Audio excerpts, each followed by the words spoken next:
Nobody bids on a dead building, the auctioneer said, almost embarrassed. Last call, $43. Cole Walker raised his hand. The room went silent. A Hell's Angel leather vest, road-worn boots, tattoos climbing both arms, just bought a church. People laughed. People whispered. One man in the back said loud enough for the room to hear, "What's a biker gonna do with God's house?"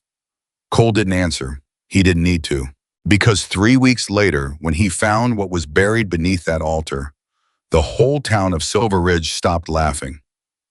If this story moves you, subscribe to the channel right now and follow along until the very end, because what happens in that basement will shake you to your core. Drop a comment and tell me what city you're watching from. I want to see just how far this story travels.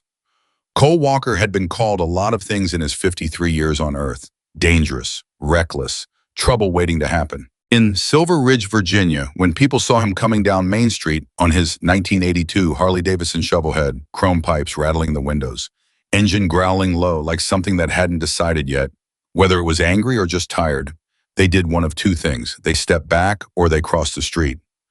Cole noticed. He always noticed. But he stopped caring about it sometime around the age of 30, somewhere between his second tour in the Middle East in the VA hospital, where they told him his left knee would never fully recover from the shrapnel that had decided to make a permanent home inside his leg. After that, the opinions of strangers in a small Virginia town felt about as important as weather reports from a city he'd never visit. Howe was 53 years old, a veteran of 2 wars, a founding member of the Silver Ridge chapter of Hell's Angels, and a man who had buried 3 of his closest friends, 2 from combat, 1 from the kind of darkness that follows veterans home and never quite leaves. And on a Thursday morning in late October, he was standing in the parking lot of the Silver Ridge Municipal Auction House, drinking bad coffee from a paper cup, staring at a photograph stapled to a cardboard sign that read, "Property for sale, as is no minimum bid reserve." The photograph showed an old Baptist church. White clapboard siding, or what used to be white. Most of the paint had peeled away in long, sad strips revealing gray wood underneath that had been absorbing decades of Virginia rain. One of the front windows was boarded over with plywood. The other had a crack running corner to corner held together by nothing but old habit and stubbornness. The steeple leaned slightly to the left, as if it had given up trying to point at heaven and was settling for somewhere in the general direction of north. Cole studied the photograph for a long time. He didn't know why. He'd driven past the old Calvary Baptist Church 100 times over the years. Everyone in Silver Ridge had. It had been sitting empty since 1987, when the last congregation moved to a newer building 2 miles east and simply locked the doors behind them, leaving 37 years of Sunday mornings sealed inside like a time capsule nobody intended to open. The county had been trying to unload the property for 6 years. 2 developers passed. 1 historical preservation group expressed interest, then disappeared. A local contractor walked through, shook his head, and said the foundation alone would cost more to repair than the building was worth. So here it sat, on a cardboard sign, in a parking lot. Cole finished his coffee. He crushed the cup in his hand and dropped it in a trash can near the door, and then he walked inside. Brighton. The auction room smelled like industrial carpet cleaner and old paper. About 40 people had shown up, most of them there for the other items on the list: farm equipment, an old downtown storefront, a foreclosed commercial kitchen. The church was item number 7, and judging by the way the crowd thinned when the auctioneer got to it, nobody had come specifically for God's forgotten house. Cole stood near the back wall with his arms crossed. His road captain and closest friend, Mason Reed, stood beside him. Mason was 51, former Army Ranger, built like a man who had been welded together in a machine shop rather than born. He had a silver beard, a scar across his chin from a bar fight in Roanoke that he described differently every time someone asked about it, and a habit of saying exactly what he was thinking, with no delay between thought and mouth. When the auctioneer got to the church, Mason leaned over and said, "Nobody's going to bid on that thing." "I know," Cole said. "Foundation's probably shot. Roof's got water damage. Electrical's definitely not up to code. Restoring it would cost $200,000 minimum. More likely 4. "I know," Cole said again. Mason studied him. "You're going to bid on it anyway." Cole didn't answer. The auctioneer cleared his throat. Lot 7, former Calvary Baptist Church, 412 Old Mill Road. Property transfers, as is no warranties expressed or implied. County is releasing all municipal interest. Do I have an opening bid? Silence. The auctioneer looked around the room. 5,000, anyone 500. More silence. A man in the third row snorted. Someone coughed. $50, the auctioneer said. And now he sounded almost apologetic, like he was asking a friend for a favor he knew was unreasonable. Cole raised his hand. 43. The auctioneer blinked. Sir, I'm sorry. $43, Cole said louder this time. That's my bid. The room turned to look at him. He felt every set of eyes find his leather vest, the Hells Angels patch on the back, the chapter rocker underneath the road pins along the front, and he watched the confusion ripple through the crowd like a stone dropped in still water. A woman near the front whispered something to the man beside her. The man looked back at Cole and shook his head slowly. The auctioneer looked around the room one more time. His expression said he was hoping anyone would save him from this moment. Nobody moved. Going once, the auctioneer said. Silence. Going twice. Cole felt Mason shift beside him. Sold. $43 to the gentleman in the back. And that was the moment, the exact moment, that Cole Walker became the owner of a building that the rest of the world had decided was worthless. He didn't smile. He didn't pump his fist. He just nodded once like he'd made a decision about something he'd been thinking over for a long time and reached for his wallet.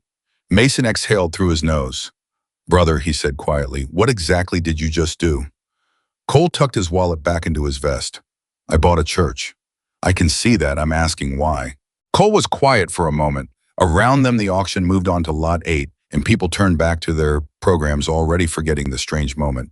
Then Cole said, you remember what Tommy used to say before he died? Mason went still. Tommy Briggs had been the third member of their original three, the one who hadn't made it back from the darkness. Yeah, Mason said, voice dropping. I remember.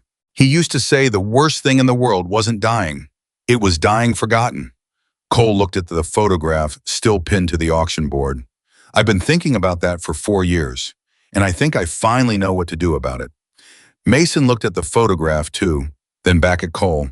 Then he exhaled again, a long, slow breath that sounded like a man resigning himself to something he knew better than to argue with. You're going to need a contractor, Mason said. I know. And an electrician. I know. And probably a structural engineer.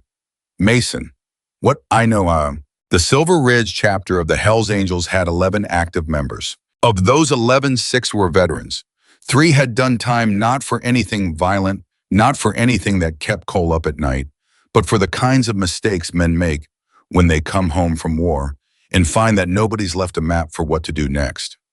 2 were mechanics. One, a soft-spoken man named Gerald Fuentes, who everyone called Ghost, had a master's degree in civil engineering from Virginia Tech that he never talked about unless it was directly relevant. It turned out a crumbling former Baptist church was directly relevant.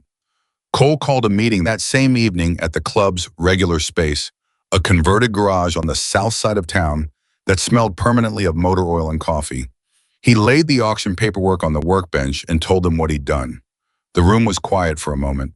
Then Darnell James, who was 47 and had the particular quality of never being surprised by anything, said, so what's the plan? Cole told them he wanted to convert the old church into a community center, a real one, not a place with fluorescent lights and plastic chairs and a folding table with pamphlets nobody reads. A place where veterans could come and talk or not talk, and either was fine. A place where families who were struggling could get help without having to fill out 17 forms and sit in a waiting room for 3 hours and explain their pain to someone who checked boxes on a clipboard and moved to the next person. A place, Cole said, where people who had been forgotten could walk through the door and feel like somebody finally remembered them. The room was quiet again. Ghost leaned back against the wall, arms folded. That's going to cost serious money. I know, Cole said. We'll fundraise. We'll work the labor ourselves. We'll find partners. Community center, said Ray Pittman, the youngest member at 39, trying out the words. In a church we bought for $43. 43, Cole confirmed. Ray looked at the ceiling. Okay, he said finally. I'm in. And one by one around that garage with motor oil in the air, and Tommy Briggs unspoken in the space between them, the rest of them said the same. They started work on a Monday. The first thing they discovered was that the previous contractor's assessment had been right. The church was in worse shape than the photograph suggested. The roof had at least 6 points of active water infiltration.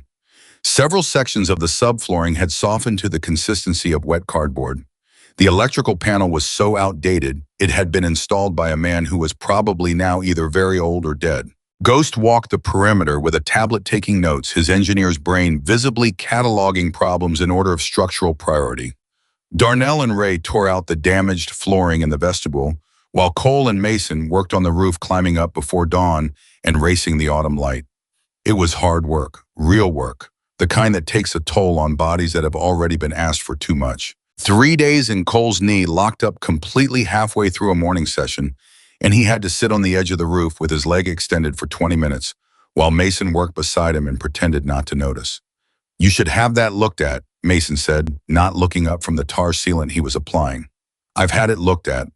And I should lose 30 pounds, stop riding motorcycles, and take a pill 3 times a day that costs $400 a month." Mason made a sound.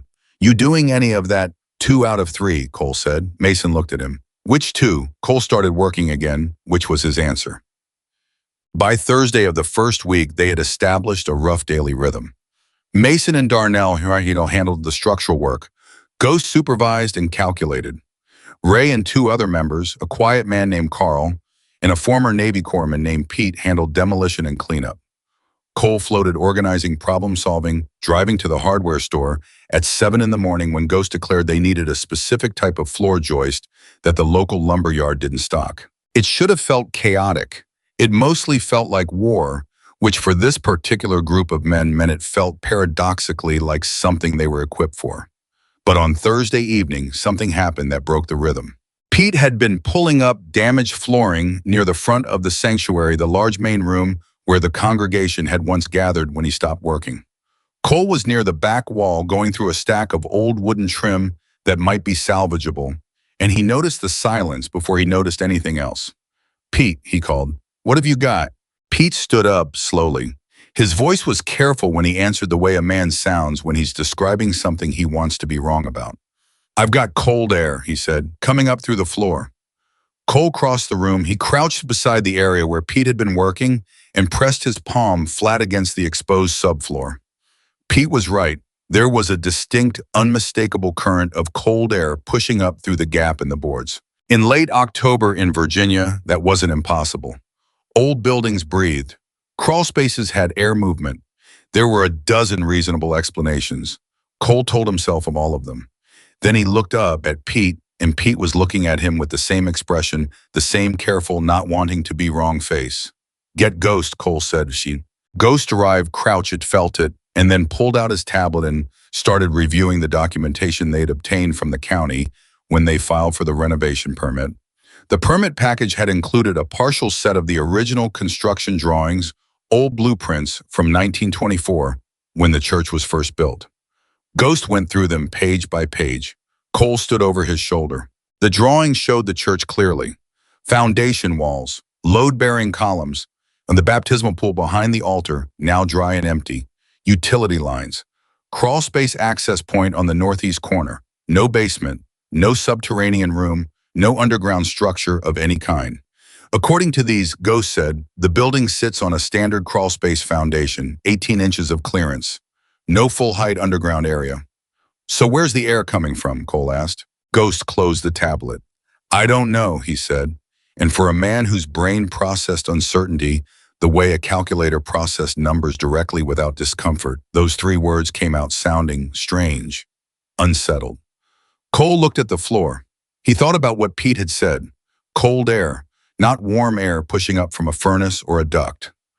Cold air, moving deliberately the way air moves when it's traveling through space, when it has somewhere to go. I thought about that all evening while they cleaned up and secured the building for the night.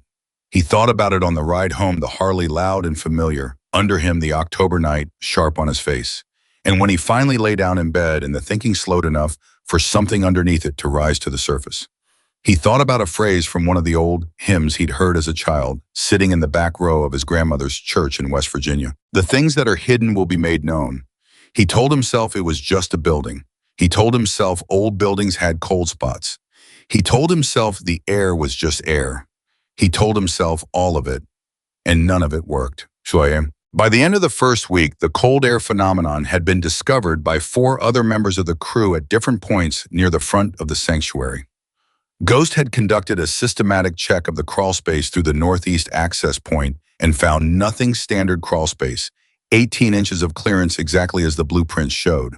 Whatever was creating the cold air wasn't accessible from the crawlspace, which meant structurally it shouldn't exist at all. Cole began spending time alone in the church. Early morning before the crew arrived, he would come in with his coffee and sit in the old sanctuary in the gray pre-dawn quiet, and he would listen. Not for voices, not for anything supernatural. Cole was a practical man who had seen too much real darkness in the world to be frightened by the imaginary kind. He listened the way he had learned to listen in the service, the way experienced soldiers learn to listen in unfamiliar territory. Not for what was loud, for what was trying to be quiet. On the 5th morning, he was sitting in the 3rd pew from the front when the cold reached him. Not just the air, something else. The very specific, particular sense that the room was larger than it appeared, that there was more building here than the walls were telling him. He stood up slowly. He walked to the altar area. He stood on the raised platform where the pulpit had been and looked out at the empty pews and the stripped walls and the pale morning light coming through the cracked window. Then he turned around and looked at the wall behind the altar. There had been a large wooden cross mounted there once.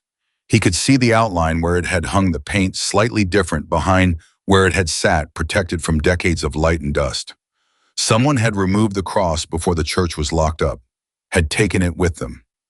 Cole looked at that outline for a long time. Then he looked down at the floor of the altar platform. When he had helped pull up damaged sections of the sanctuary floor over the past week, and he had not thought much of it at the time, but noticed that the floor beneath the altar platform hadn't been part of that work. The platform had its own subflooring separate from the main sanctuary. They hadn't gotten to it yet. Cole crouched. He ran his hand along the edge where the platform met the step down to the sanctuary floor. The cold air was strongest here, right here, along this seam. He stood up and called Mason. Mason arrived 20 minutes later. Coffee in hand, reading, Cole's face the way he'd been reading it for 20 years. "Talk," Mason said. Cole showed him. The seam, the cold, the fact that the platform's subflooring hadn't been inspected yet. Mason crouched, felt the air, stood back up. "Ghost drawings show nothing." "I know what ghost drawings show." Mason looked at him. "What are you thinking?" Cole said, "I'm thinking those drawings were made in 1924. And people in 1924 sometimes built things they didn't want on drawings." A long silence. Then Mason said, "You think there's something under there?" "I think we haven't looked yet," Cole said, "and I think we should look." They waited until the crew arrived. They brought everyone in, told them what they'd found, laid out what they were going to do. Ghost was already recalculating possibilities in his head, tablet out, re-examining the original blueprints with the particular focus of a man who does not like to be wrong and is beginning to suspect he might have been. They pulled up the subflooring of the altar platform together. It took 2 hours. The boards were old but solid, well-built. In fact, noticeably better constructed than the flooring elsewhere in the building, which Cole would later think about at length. Beneath the platform's subflooring was a layer of older wood, much older, and built into that older wood fitted so precisely that it had been invisible from above, sealed with tar, that had been carefully smoothed flat to match the surrounding surface, was a door, a trap door. 3 feet by 4 feet with iron hinges that had once been oiled and then left to age for what looked like several decades. And up through the edges of that door, unmistakable and constant cold air. The crew stood around it in silence. Cole looked at it for a long moment. He thought about the cold. He thought about the blueprints that showed nothing. He thought about the tar sealing the edges, someone who knew what they were doing and was making sure this stayed hidden. He looked at Mason. Mason looked back at him. "You want to open it?" Mason said. It wasn't a question. "Not yet," Cole said. "Not today." He surprised himself by saying it, but something in him, the part that had survived 2 wars by trusting the instinct, that said, "Slow down, look before you move," that part said this moment mattered too much to rush. "We get the rest of the floor cleared first," Cole said. "We document everything. We photograph. We bring in ghosts to assess the structural situation. And then we open it. It was the right call. He knew it was the right call, but standing there with the cold pushing up through the sealed door and 11 men standing around it in complete silence, Cole felt something he hadn't felt in years. Not fear, something older than fear. The sense that he was standing at the edge of something that couldn't be walked back from. That once the door was open, everything was going to be different. He didn't know yet how right he was. 3 days passed. 3 days of working around the sealed trap door, cataloging the altar area letting. Ghost assessed the surrounding structure and confirmed his expression carefully neutral, in the way of a man processing a significant professional surprise that there was indeed a full-height space below. Not a crawl space, a room. The county records showed no permit for it. The original blueprints showed no drawing of it. And the church's own historical documents, what existed of them in the county archives, made no mention of it. And yet, there it was. On Sunday evening, Cole and Mason returned alone. The rest of the crew had gone home. The building was quiet, the October dark had come early, and the cold air from beneath the sealed door made the altar area feel like standing in a refrigerator. Cole had a flashlight, a pry bar, and a mind that had spent 72 hours chewing on a question he couldn't quite shape yet. Mason had his own flashlight in the particular quality of a man who will follow his brother into whatever comes next without requiring an explanation first. Ready, Cole said. No, Mason said. Good, Cole said. Me neither. Cole worked the pry bar under the iron handle of the trap door. The old tar cracked and released in sections. The hinges, dry but still functional, protested, with a sound like something that had been holding his breath for a very long time, finally exhaling. The trapdoor came open. The cold air hit them both immediately. Not a draft, not a current, but a full release like opening a chest freezer. The air heavy with age and something else. Something that had no precise smell, only the suggestion of paper and time and darkness. They pointed their flashlights down stone steps, hand-cut stone steps leading down into darkness. Cole and Mason looked at each other. Cole put his foot on the first step. Mason said, "Together." And they went down. At the bottom of the stairs was a room, roughly 30 feet long, 20 feet wide, with stone walls and a packed earth floor that had been covered at some point with wooden planks, most of which were still in place. The ceiling was low, 6 feet at the highest, and the walls were lined on 3 sides with wooden shelving that had been built to last. And on that shelving, and stacked in organized rows that suggested someone with both time and purpose, were boxes. Dozens of them. Old cardboard boxes, old wooden crates, old metal tins of the kind that once held tobacco or cookies and had been repurposed for something far more serious. And between and around the boxes, folders, file folders tied with string, envelopes rubber banded together, rolled documents secured with brittle ribbon that crumbled when Cole touched it. Cole swept his flashlight slowly across the room. One had the disorienting sensation of standing inside someone's life. Someone's carefully hidden, deliberately preserved, fiercely protected life. Mason said nothing. He moved to the far wall and stood very still, running his flashlight over the shelving, reading the handwritten labels on the box faces. His voice, when it came, was quiet.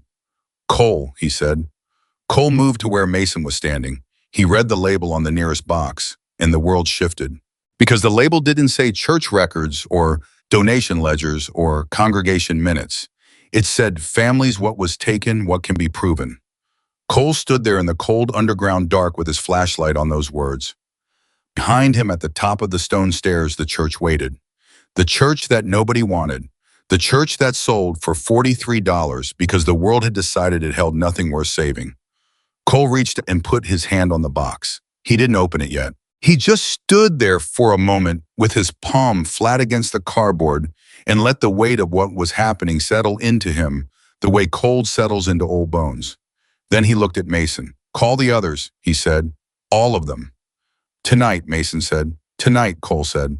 And his voice was steady, the voice he used when he'd made a decision that wasn't going to change, but his eyes in the flashlight beam were the eyes of a man who understood fully and completely that the $43 church had just become the most important thing he had ever owned. Not because of what it was, because of what it had been keeping safe, because of what it had been waiting to tell someone. And after 37 years of locked doors and sealed trap doors and cold air rising through cracks that nobody thought to question, it had finally found the right person to tell. They came back that same night, all 11 of them. Cole didn't explain much on the phone. He didn't have to. When you've ridden with a man through rain and grief and the particular silence that follows a brother's funeral, you don't need much explanation. Cole said, "Get to the church and bring gloves, and don't talk to anyone about this yet." And within 40 minutes, every single member of the Silver Ridge chapter was standing in the altar area of a $43 church staring at an open trap door in the floor. Nobody said anything for a moment. Then Ray Pittman, the youngest, crouched down and looked at the stone steps leading into the dark and said, "That's been there the whole time." "The whole time," Cole said. Ghost was already moving. He had his tablet, his flashlight, and the expression of a civil engineer who has just discovered that his original assessment of a structure was wrong, which was an expression nobody at Silver Ridge had ever seen on Ghost's face before, and which was frankly unsettling. "I need to go down first," Ghost said. Cole stepped aside. Ghost descended the stairs with the careful, methodical pace of a man who trusted nothing until he had measured it. They heard him moving below, heard the sound of his flashlight sweeping the space, heard him going quiet, the way men go quiet when what they're seeing is larger than what they expected. Then his voice came up through the opening. "The structure is sound.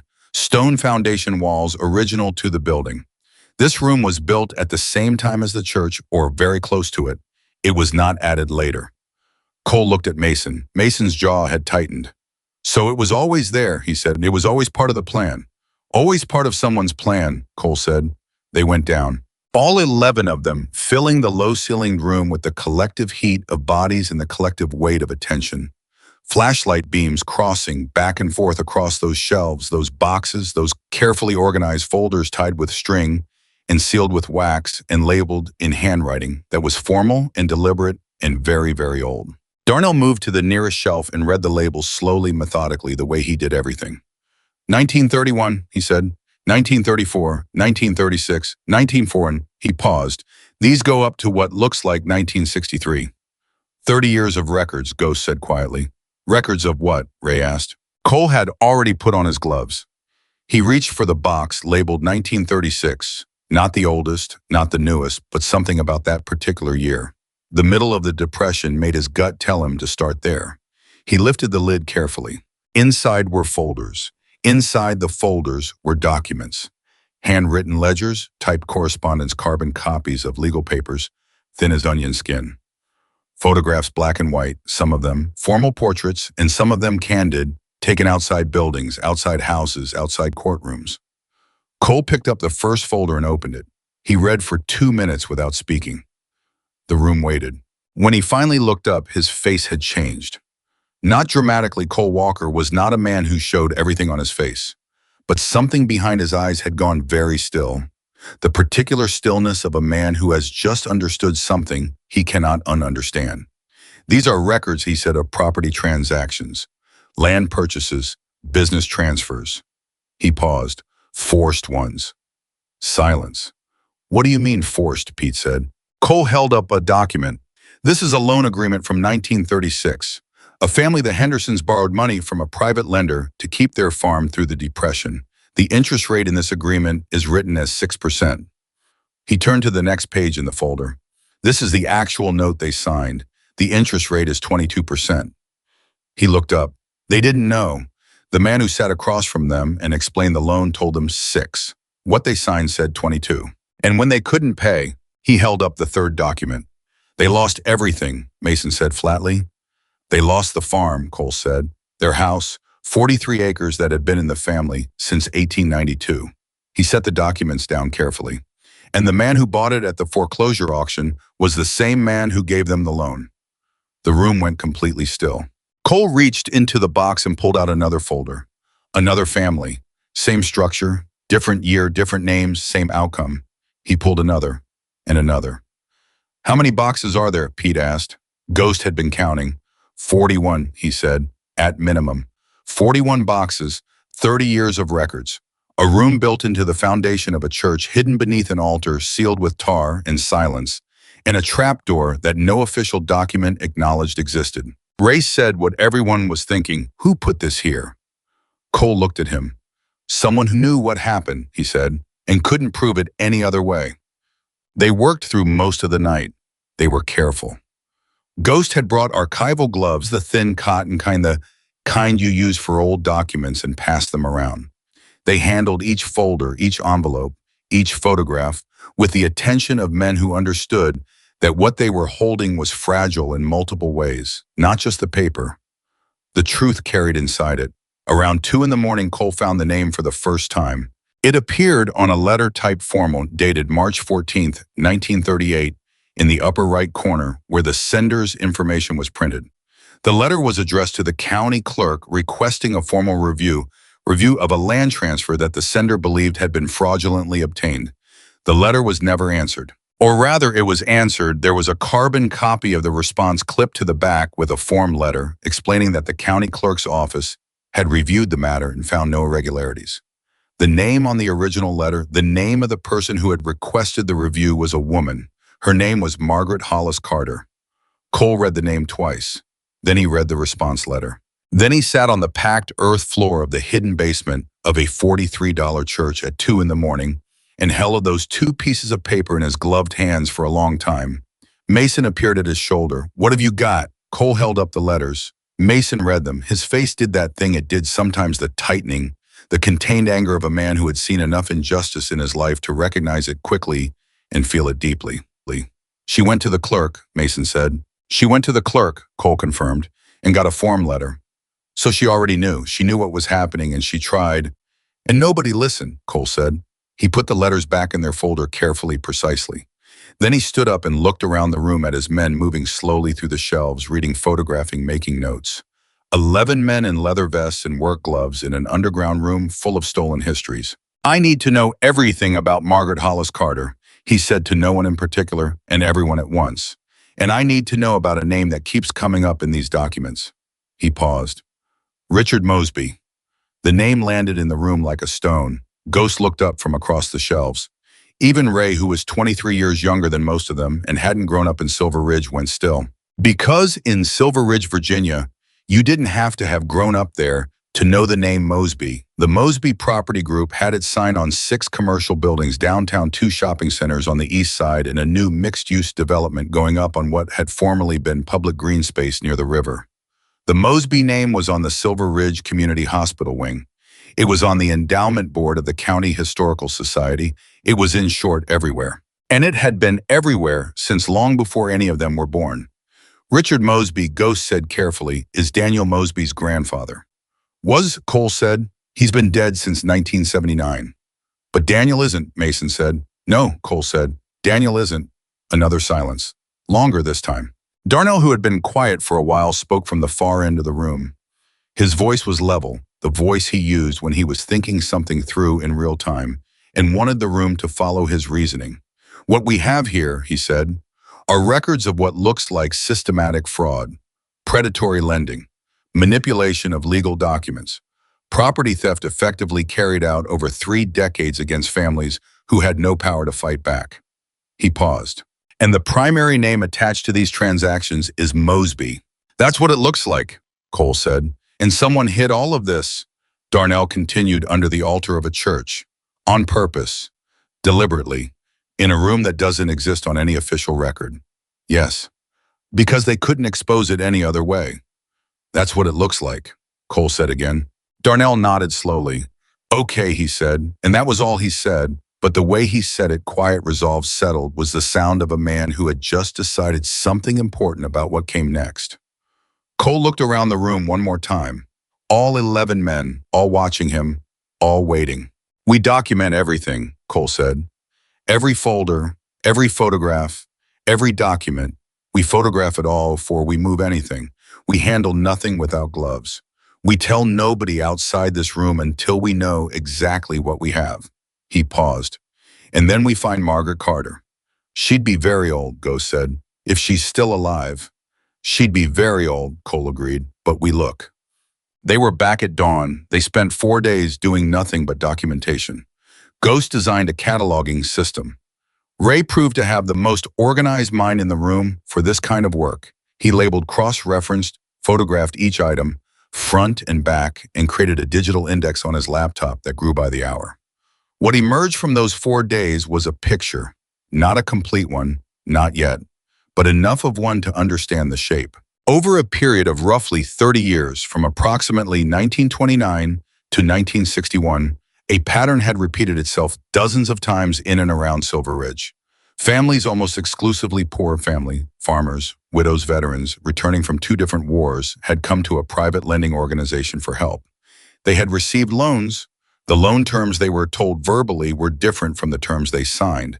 When they defaulted, they lost their properties. The properties were purchased by connected buyers at auction prices far below market value. The name appearing most consistently as the primary beneficiary of these transactions was Richard Mosby. But it wasn't just Mosby. There were other names: a county commissioner who served from 1931 to 1952, a local attorney who appeared on the bar rolls until 1965. 2 men identified only by their initials in the correspondence, which suggested that whoever compiled these records either didn't know their full names or didn't want to write them. And woven through it all, appearing repeatedly in handwritten margin notes, in personal letters, in careful annotations that tracked the human cost of each transaction. The children who left school, the men who went into debt trying to recover what they'd lost, the women who wrote to their members of Congress and never received responses, was a single consistent voice: Margaret Hollis Carter. She hadn't just discovered the records. She had compiled many of them herself. She had tracked down families, interviewed them, collected their documentation. She had organized this archive. She had built this room's contents with the dedication of someone who understood that the truth, if it was going to survive at all, had to be protected from the people who wanted it gone. And somewhere along the line, she had run out of road. She had run out of doors to knock on and people to call and ways to fight. And she had sealed the trap door and walked away, or been forced to walk away, and left a letter on top of the last box. Cole found the letter on the 4th day. It was in a sealed envelope on top of the most recent box, the one from 1963, and it was addressed in Margaret's handwriting to no one, just to whoever finds this. Cole sat down on the stone steps with the envelope in his gloved hands. He didn't open it immediately. He sat there for a moment with it, feeling the weight of it, not the physical weight, which was almost nothing but the other kind.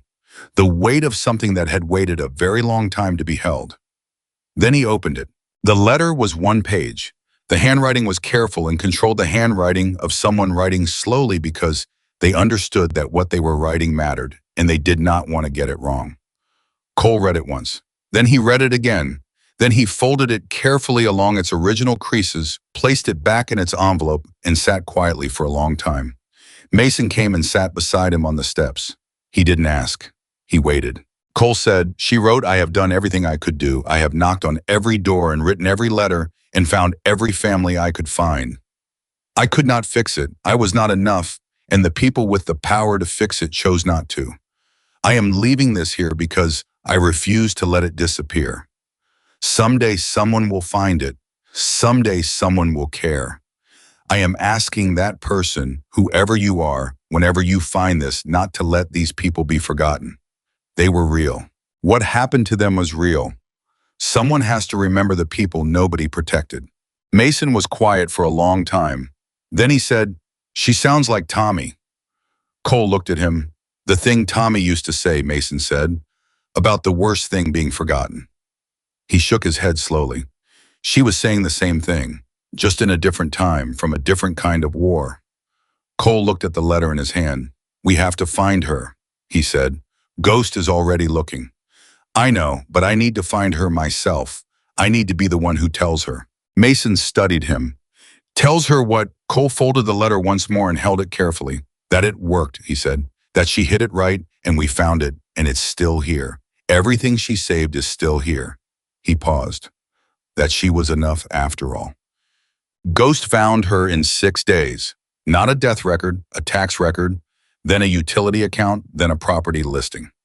Evelyn Carter, age 78, living in a small house outside a town called Harlan's Creek, 40 minutes southeast of Silver Ridge. Daughter of James Carter, who had been married to a woman named Margaret Hollis Carter, deceased 1978. Daughter, not the woman who wrote the letter. The woman who wrote the letter had been dead for 45 years. But her daughter was alive. Cole called Evelyn Carter on a Tuesday morning. He didn't introduce himself as Hell's Angels. He didn't mention the church. He said simply that he was a man who had recently come across some materials connected to her mother's work and that he believed she might want to know about them. There was a pause on the line. Then Evelyn Carter said in the careful voice of a woman who had learned to be careful about hope, "What kind of materials?" Cole said, "The kind your mother spent years putting together, the kind she didn't want the world to lose." Another pause. Longer. "I've been waiting," Evelyn Carter said quietly, "for a very long time for someone to say those words to me." Cole closed his eyes for a second. "I know," he said. "I'm sorry it took this long." "When can you come?" "Tomorrow," Cole said. "If that's all right." "Tomorrow," she said, "is fine." He went alone. Mason objected to this. So did Darnell and Pete and most of the others for varying reasons ranging from safety to the idea that something this significant deserved more than one man going to deliver the news. Cole listened to all of it and went alone anyway because some conversations needed to be small. Some conversations couldn't carry the weight of a crowd. He rode it down on the Harley, and he was aware of what he must look like. Pulling up to Evelyn Carter's house, a man in a leather vest with a Hells Angels rocker coming off a loud motorcycle onto her quiet street.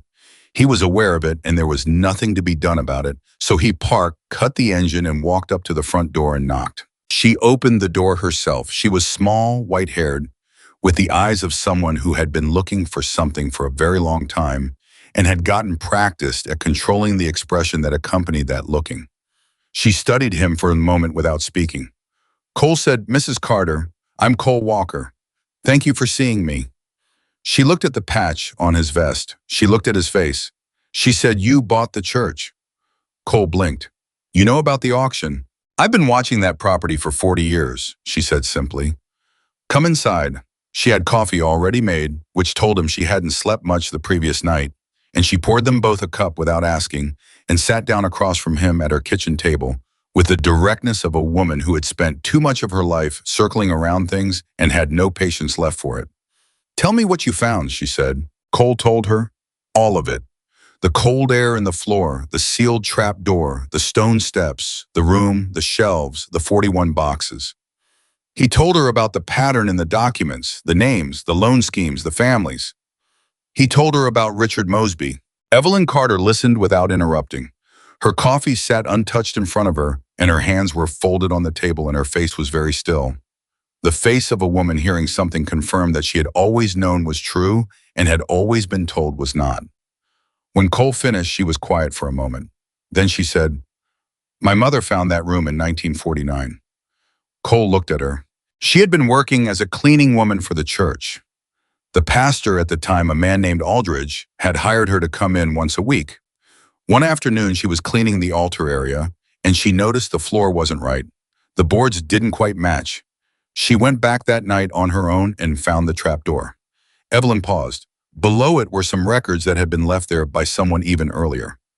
"We never knew who, but what was there gave her a starting point. She spent 30 years adding to it," Cole said. 29, Evelyn said. "She died in 1978. I was 31. She looked at her hands. "I knew about the room. She told me before she died. She told me what was in it and what it meant, and she made me promise to keep trying." "You kept trying," Cole said. Evelyn looked up at him. "I tried for 30 years, she said, and her voice was measured, not bitter past bitter, on the other side of bitter, where things have been metabolized into something quieter and harder. I hired a lawyer in 1985 who told me the statute of limitations had long passed and there was no legal remedy.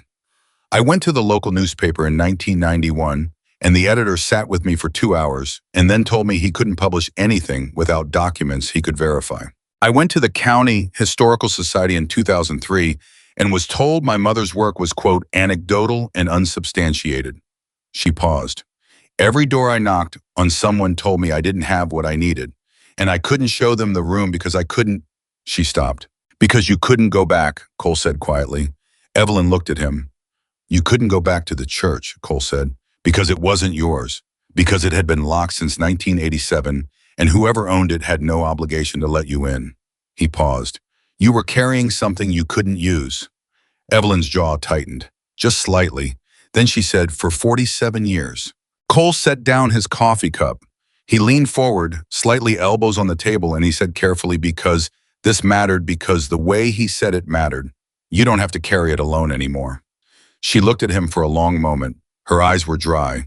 She was not a woman who cried easily, or perhaps not a woman who had anything left to cry with, and Cole respected that without thinking about it. She said, "What are you going to do?" "I'm going to get lawyers," Cole said. "Real ones. Civil rights attorneys who work on historical injustice cases. I know a man in Richmond who does this work. I'm going to get historians. I'm going to get the documents properly authenticated. And then I'm going to make sure every family that can be traced is found, and every story that can be told is told publicly and on record." He paused. "But I needed to come here first. I needed you to know before any of that happened." "Why?" Cole said. "Because your mother asked someone to remember the people nobody protected. And the first person who needs to be remembered right now is her." Evelyn Carter sat very still.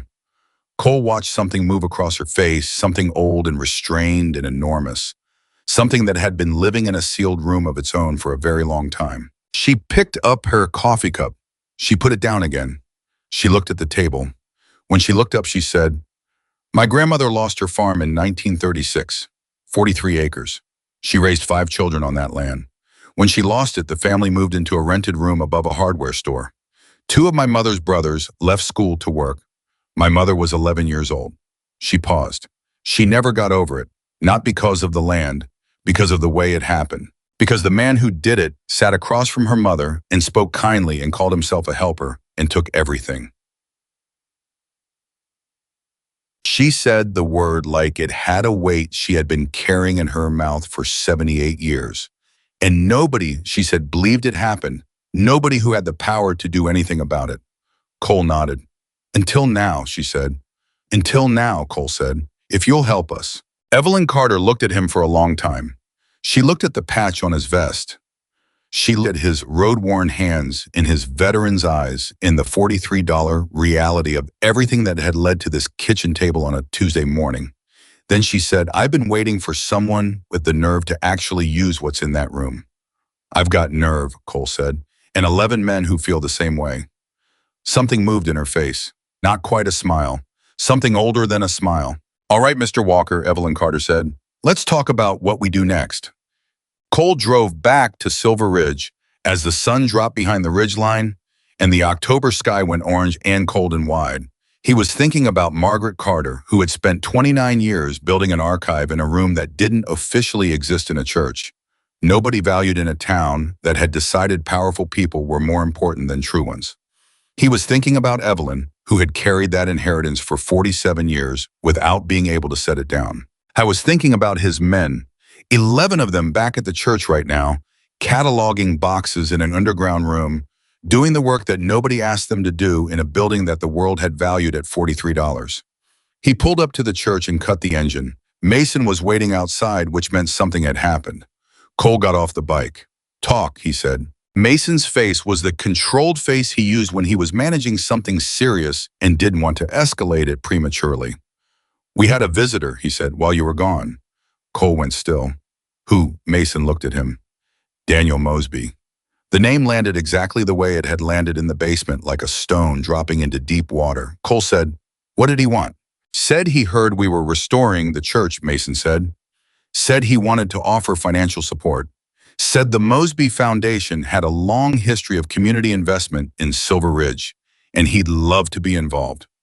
Cole looked at the church, at the front door which they had replaced with a temporary plywood panel while they waited for the new door to be delivered. "He came here," Cole said. "Here," Mason confirmed, "to this building. Today." "Did he come inside?" "No, I met him at the door. Told him you weren't here and we'd be in touch." "And what did he actually want?" Cole said. "Not the stated reason. The real one." Mason was quiet for a moment. He kept asking about the renovation, what we'd found, what the building's condition was, specifically what the altar area looked like. He paused. He asked about the floor. Cole and Mason looked at each other. The cold air, the sealed trap door, the 41 boxes and 30 years of records in Margaret Carter's handwriting on a letter addressed to no one. Daniel Mosby, whose grandfather's name appeared dozens of times in those boxes, had driven to a building he had never shown any interest in before, on the exact day that Cole was away, and asked specifically about the floor of the altar area. That was not a coincidence. That was a man who knew something existed and was trying to find out if it had been found. Cole felt something settle through him, not anger, not yet, but the cold clarity that came in before anger, the part that said, pay attention.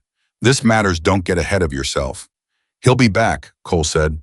I know, Mason said. We need to be ready. Ready how? Cole looked at the church one more time, at the repaired roof, at the new windows waiting to be installed, at everything it was becoming. Ready to let him see it, Cole said. All of it, on our terms. Mason blinked. You want to show him the basement. I want to be the one who decides when he sees it, Cole said, and what happens after. He started walking toward the church. Mason fell in beside him, and neither of them spoke for a moment, and the silence between them was the silence of men who had been in enough difficult situations together to know when they were standing at the beginning of one. Then Mason said quietly, you know, when he sees those documents, everything changes. Everything already changed, Cole said, the night we opened that trap door. He pushed open the plywood door, inside the smell of old wood and fresh sawdust, and something underneath it all. Cold stone, deep air. The smell of a room that had been keeping secrets for 60 years wrapped around him like something familiar, like something that had been waiting, like a story that had known all along that it wasn't finished.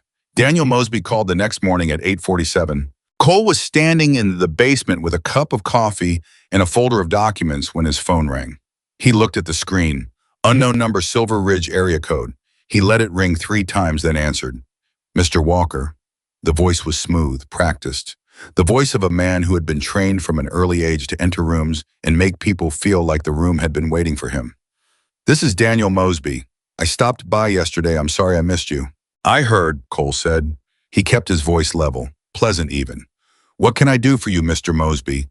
I wanted to follow up on what I mentioned to your colleague.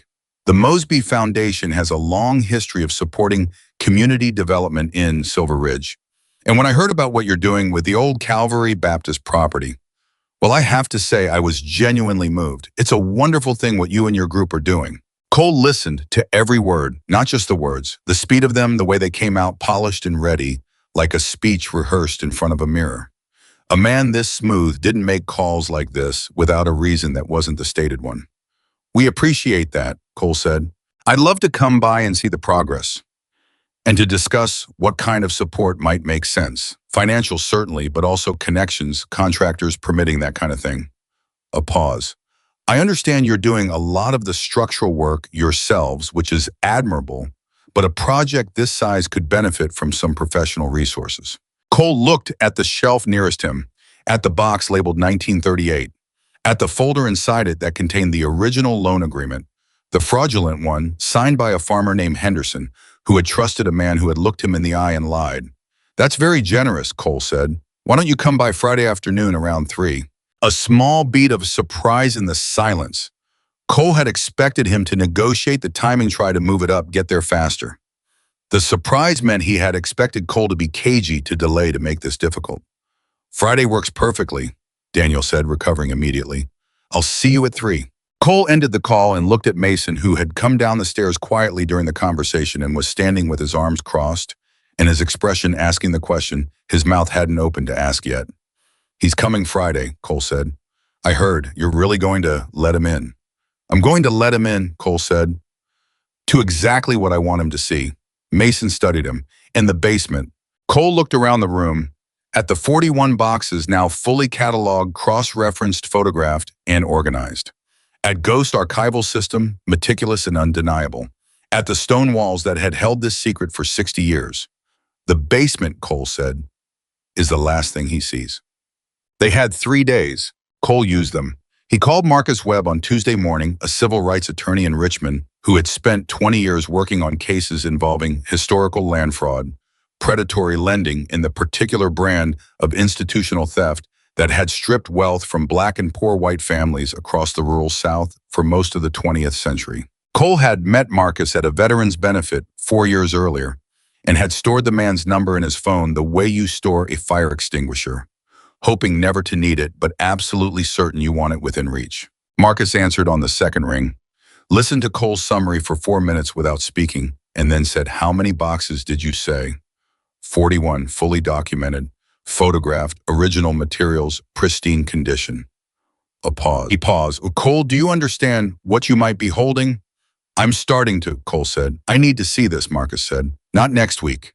This week." Marcus drove up from Richmond on Wednesday with a colleague, a woman named Dr. Patricia Okafor, who was not a lawyer but a historian specializing in predatory economic practices in mid-20th century Appalachian communities. She walked into the basement of the $43 church, looked at the shelves for approximately 90 seconds, and said in a very quiet voice, "This is one of the most significant community archives I have ever seen outside of a university collection." Cole watched her move through the room, watched the professional calibration happening behind her eyes as she processed the scope of what Margaret Carter had assembled, and felt something relax in his chest that he hadn't realized was tight. Because until that moment, part of him had been holding a question he hadn't let himself ask out loud. What if they had found a lot of old paper and not much else? What if the pattern he saw was a pattern his own need had assembled the way grieving people sometimes see meaning in things that are simply old and sad? Patricia Okafor answered that question without being asked. "The documentation methodology is extraordinary," she told Cole, standing at one of the center shelves with a folder open in her gloved hands. "Whoever compiled this wasn't just collecting evidence. She was anticipating legal challenges. She kept originals where possible, carbon copies where originals weren't accessible, and in each case she recorded her source and the date she obtained it. This is archival work at a professional standard." She looked up. "Who was she?" "Her name was Margaret Hollis Carter," Cole said. "She was a cleaning woman." Patricia looked at him for a moment, then she looked back at the folder. "She was extraordinary," she said simply. Marcus, meanwhile, was at the far end of the room with Ghost going through the loan documentation systematically. Cole could hear them talking in low-focused voices, the shorthand of two people who understand the same technical language and are using it to process something large. After 2 hours, Marcus came and found Cole. "Okay," he said. He was a compact man, careful with his words, and his face right now was doing the thing it did when he was managing his own reaction to something significant. "Here's where we are. The statute of limitations on most of the direct fraud has long passed. The original perpetrators are dead, so we're not looking at criminal prosecution." "I know that," Cole said. But Marcus said, "There are other avenues, civil suits related to unjust enrichment cases where the ill-gotten gains were inherited by living parties. Community reparations frameworks, historical recognition processes that can have legal standing for family claims in certain jurisdictions." He paused. "And perhaps more importantly, a documented historical record of this magnitude has public value that goes well beyond the courtroom. The historical record alone could support journalism, legislative advocacy, community, land trust initiatives. And it puts the truth on record," Cole said, "permanently, so it can't be erased again." "Yes," Marcus said, "that." Cole nodded. "What about Mosby specifically?" Marcus's expression shifted slightly.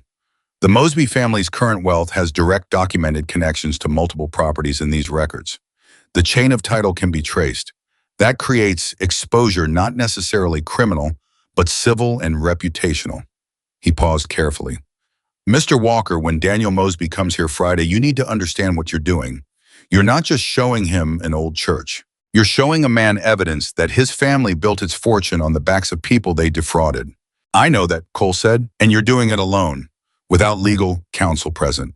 "You'll be in the building," Cole said. Marcus blinked. "You want me here Friday?" "In the back room, you and Patricia, not visible, just present." Cole looked at him. "I need to handle this conversation myself first. Mosby came here to find out what we have. I need him to see it from me, not from a lawyer. Because what I'm going to offer him isn't a lawsuit. What are you going to offer him?" Cole said, "A choice." Thursday afternoon, Evelyn Carter arrived. Cole had asked her to come, and she had come without argument, which told him she had been waiting for the invitation.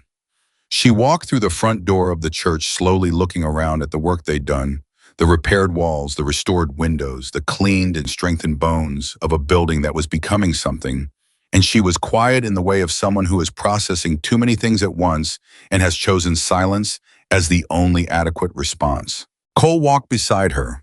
He didn't talk. He let her take the time she needed. She stopped in the sanctuary. She stood in the aisle between the old pews. They'd kept some of the original ones, the ones structurally sound enough to restore. And she looked at the altar area, at the spot where the platform had been pulled up, where the trap door now sat closed but visible. She came in here every week for 11 years, Evelyn said. This building, every Tuesday morning. I used to think she just needed the work, the money. She paused. I understand now she needed to be close to what was down there, like she had to keep watch. Cole stood beside her. She kept very good watch, he said. Evelyn looked at him. Can I go down? That's why I asked you here. They went down together, Cole going first to turn on the work lights Ghost had rigged up along the stone walls. When Evelyn reached the bottom of the stairs and saw the room fully lit, now the shelves visible in their entirety, the boxes labeled and organized and preserved, she stopped moving. She stood there for almost a full minute. Cole waited. Then Evelyn Carter walked to the nearest shelf and put her hand on a box, not opening it, just touching it the way Cole had the first night with her palm flat against the cardboard. And her face did the thing that faces do when something enormous and long-held finally finds the release it's been looking for. She didn't cry. She was, as Cole had suspected, a woman on the other side of tears. But she stood with her hand on that box and her eyes closed, and her shoulders slowly dropped from the place they'd been held for 47 years. And that was something. That was everything. After a while, she said she would have given anything to know someone found it. I know, Cole said. I think she did know in some way. The way she organized this, she built it to be found. She built it to survive her. Evelyn opened her eyes and looked at the room. What happens tomorrow? Daniel Mosby comes at 3, Cole said. I'm going to show him the documents. I'm going to tell him what they mean. And I'm going to give him the opportunity to do something about it. Evelyn was quiet. Then, and if he refuses, then we proceed without him, Cole said. Marcus Webb is here. Patricia Okafor has already begun the academic documentation process. The archive gets transferred to a university collection with full public access. The families get found, the story gets told. He paused. With or without Daniel Mosby's cooperation? Evelyn considered this. He has lawyers, she said. Good ones. The Mosby family has been protecting itself from this kind of thing for a long time. I know. He could try to tie this up, challenge the provenance of the documents, claim the archive was improperly accessed. He could try, Cole said, but he'd be doing it publicly against a documented archive that a professional historian has already authenticated in a town where people would want to. He was fighting so hard to bury the story of what his grandfather did. He looked at her.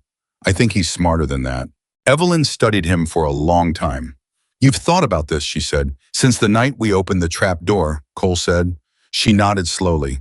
Then she said something he didn't expect. Don't make him into a villain if he doesn't have to be one. Cole looked at her. He didn't do what his grandfather did, Evelyn said. He inherited it, the money, the land, the name. He didn't choose it.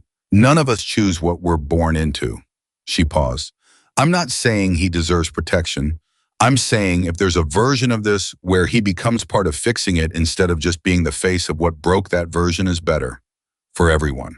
Cole thought about Tommy, about the version of everything that could have gone differently if someone had shown up a little earlier, offered a different choice, made a door visible that had looked like a wall.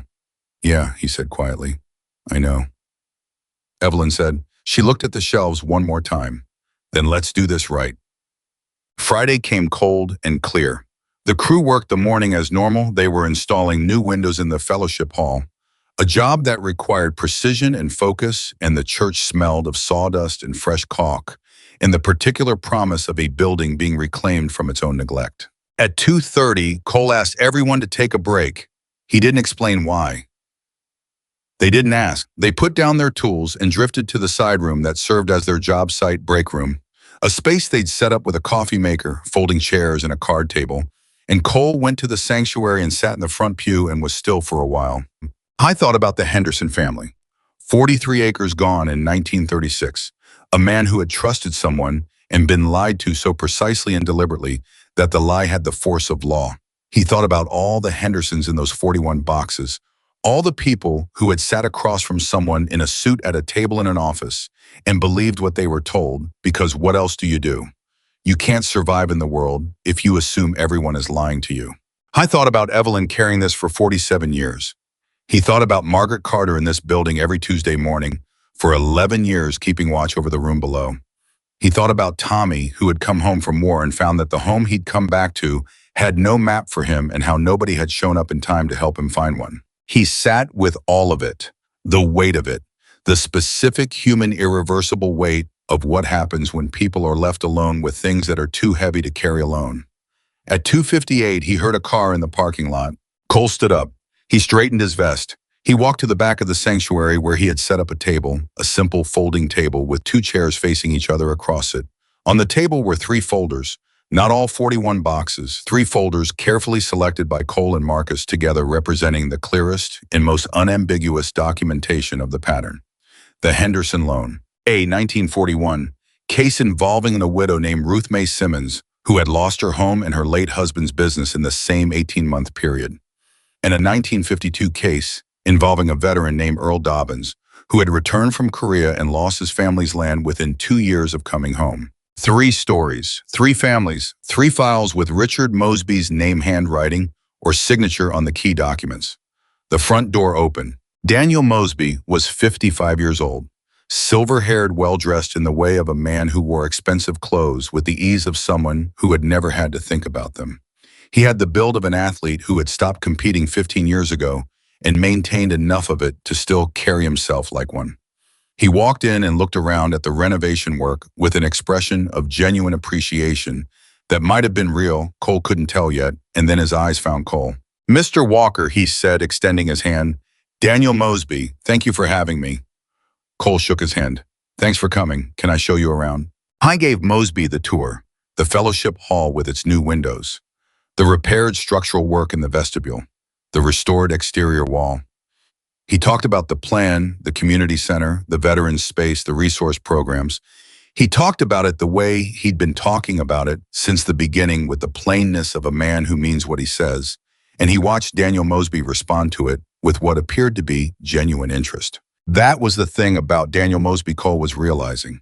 He was not an obviously bad man. He was a man who had grown up wealthy and privileged and connected, who had absorbed the assumptions that came with that, but who appeared to have underneath the smooth surface a functional conscience. The question was how deep it went and whether it could survive contact with what was on that table. They circled back to the sanctuary.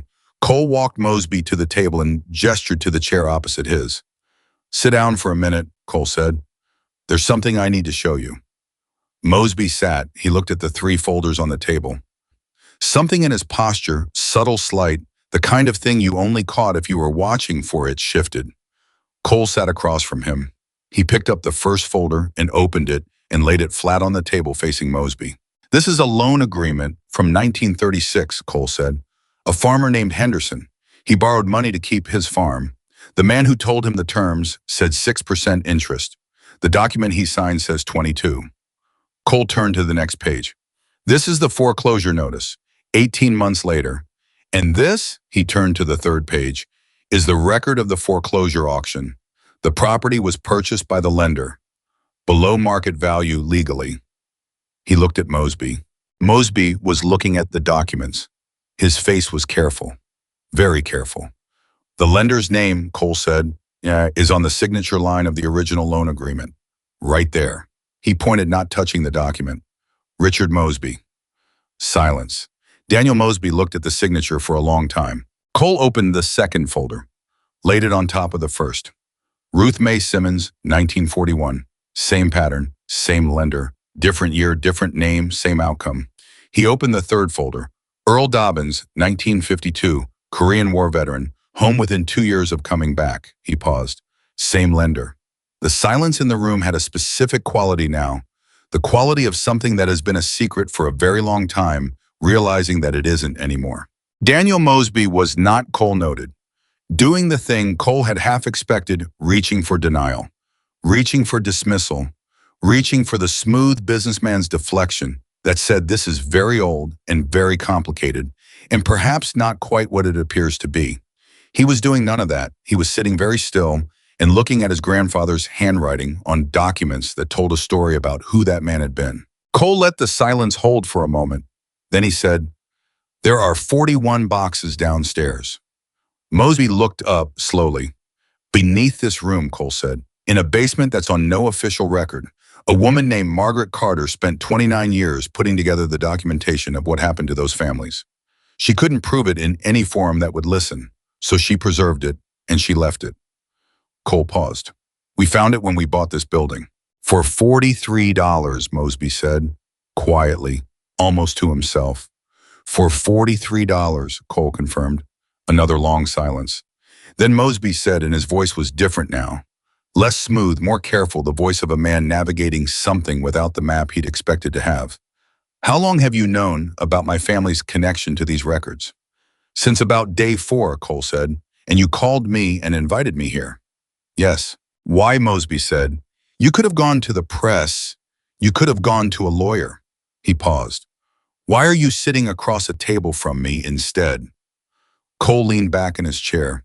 He looked at Daniel Mosby, really looked at him the way he'd learned to look at men when the thing that was going to happen next mattered, and you needed to see who you were actually dealing with.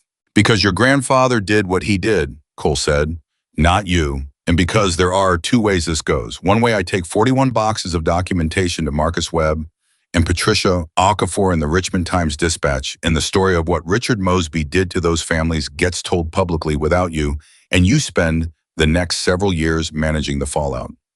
He paused. The other way, you choose to be part of fixing it, not because you're forced to, because it's the right thing to do. Mosby sat with that. Cole said Evelyn Carter is in this building right now. She's the daughter of the woman who built that archive. She's been trying to get someone to listen for 47 years. He let that land. I'd like you to meet her. Something moved across Daniel Mosby's face. Not guilt exactly. Something more complicated than guilt. The expression of a man who has just been handed a mirror and is being asked to look at it without flinching.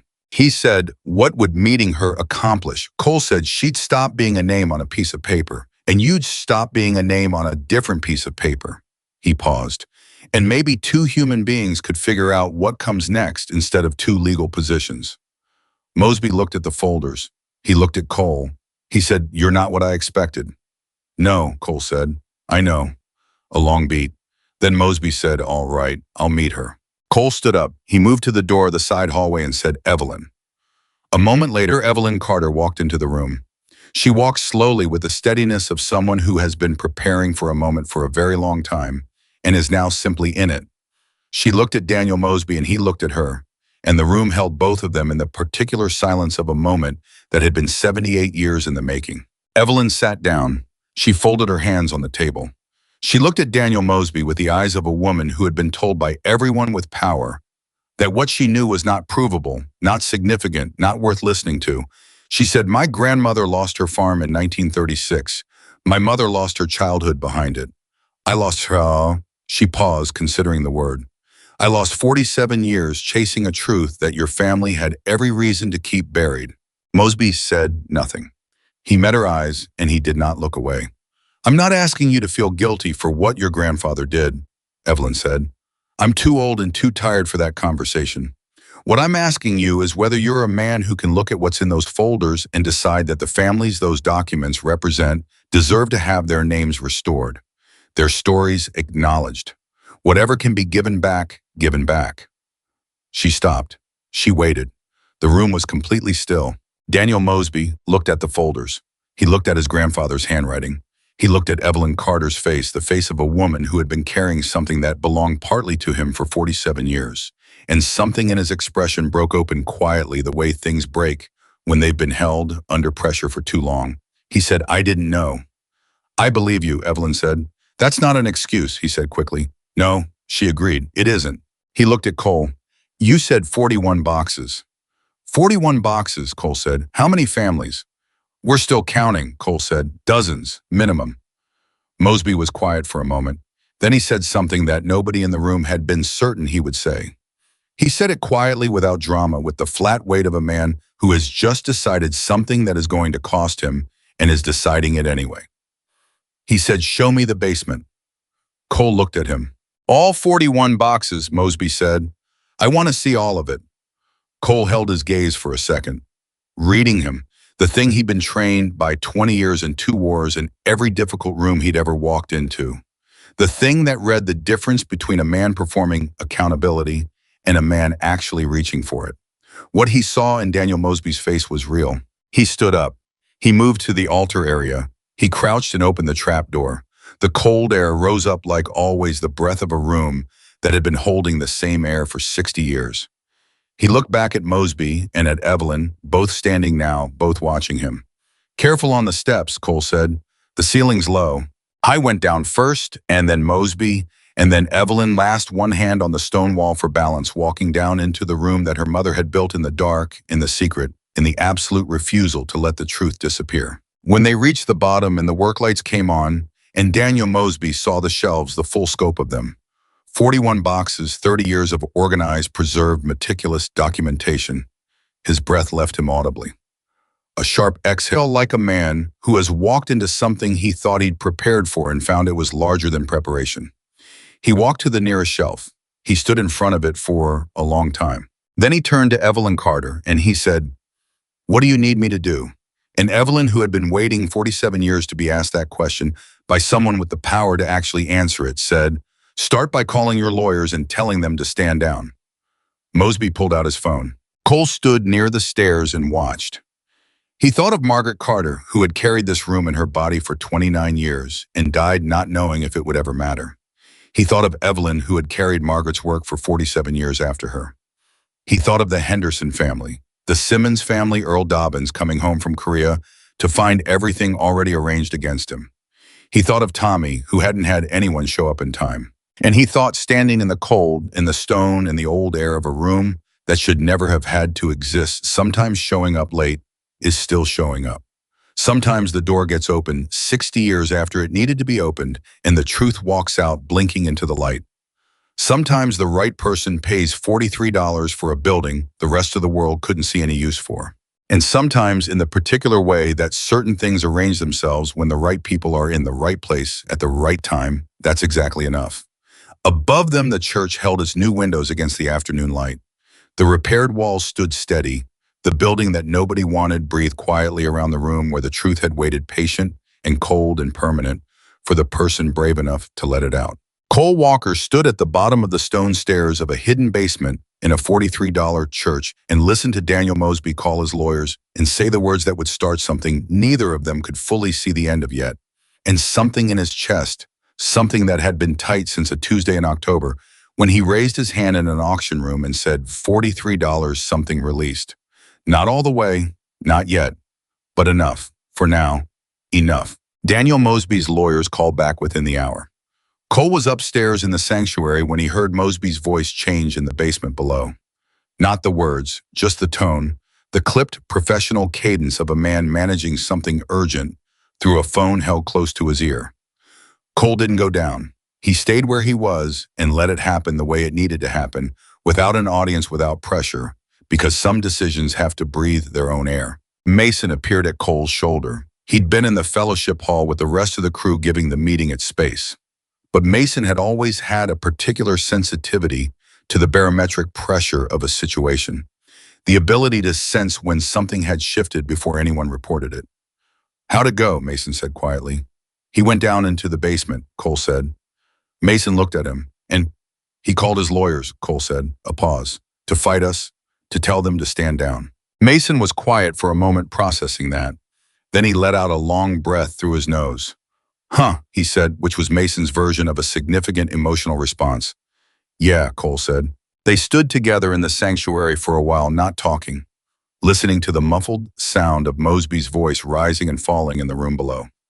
Outside, the October afternoon had gone cold and bright, the kind of Virginia autumn day that felt like an apology for summer. The new windows caught the light and held it. After about 20 minutes, footsteps on the stone stairs. Mosby came up first, then Evelyn, who moved more slowly and held the wall with one hand. Cole watched Mosby instinctively wait at the top and extend a hand to help Evelyn up the last step. She took it without thinking about it, and neither of them remarked on it. Small things. But Cole noticed. Mosby looked at Cole. "My lead attorney is not happy," he said. "I imagine not," Cole said. He used the phrase catastrophic exposure 3 times in 4 minutes. "That's a lot of catastrophe," Mason said from behind Cole. Mosby almost smiled. It was a strained thing, not much weight behind it, but it was real. He's not wrong, he said. From a legal protection standpoint, what I just told him to do is not what he would advise. But you did it anyway, Cole said. Mosby looked at him. I did it anyway. He was quiet for a moment. My attorney asked me if I'd been coerced, if someone had threatened me. Cole held his gaze. What did you tell him? I told him a man in a leather vest showed me documents that my grandfather signed and introduced me to the daughter of the woman who spent 30 years collecting them. He paused. And that the only thing threatening me was my own conscience. The room held that. Evelyn, who had been quiet since coming up the stairs, made a sound. Not a laugh. Something drier and older than a laugh. That's the most honest thing I've heard anyone connected to that name say in 78 years, she said. Mosby looked at her. Mrs. Carter, I want to ask you something, and I need you to tell me the truth, even if the truth is uncomfortable. Young man, Evelyn said, I have been uncomfortable for 47 years. Ask your question. Is there anything left that can actually be restored? He said it carefully, the word restored, carrying all the weight he was putting into it. Not legally. I understand the statute issues. I mean, is there anything real that can be given back to actual people, to actual families? Evelyn looked at him for a long time. Then she said, some of those families are still in Silver Ridge. Changed names, scattered branches, but traceable. Some of that land is still in Mosby Holdings. She let that last part sit in the air. Mosby nodded slowly. He looked like a man doing math in his head that kept coming out to the same number, no matter how he tried to rearrange it. I'll need to see the full property records, he said, my company's records, cross-reference with what's in those boxes.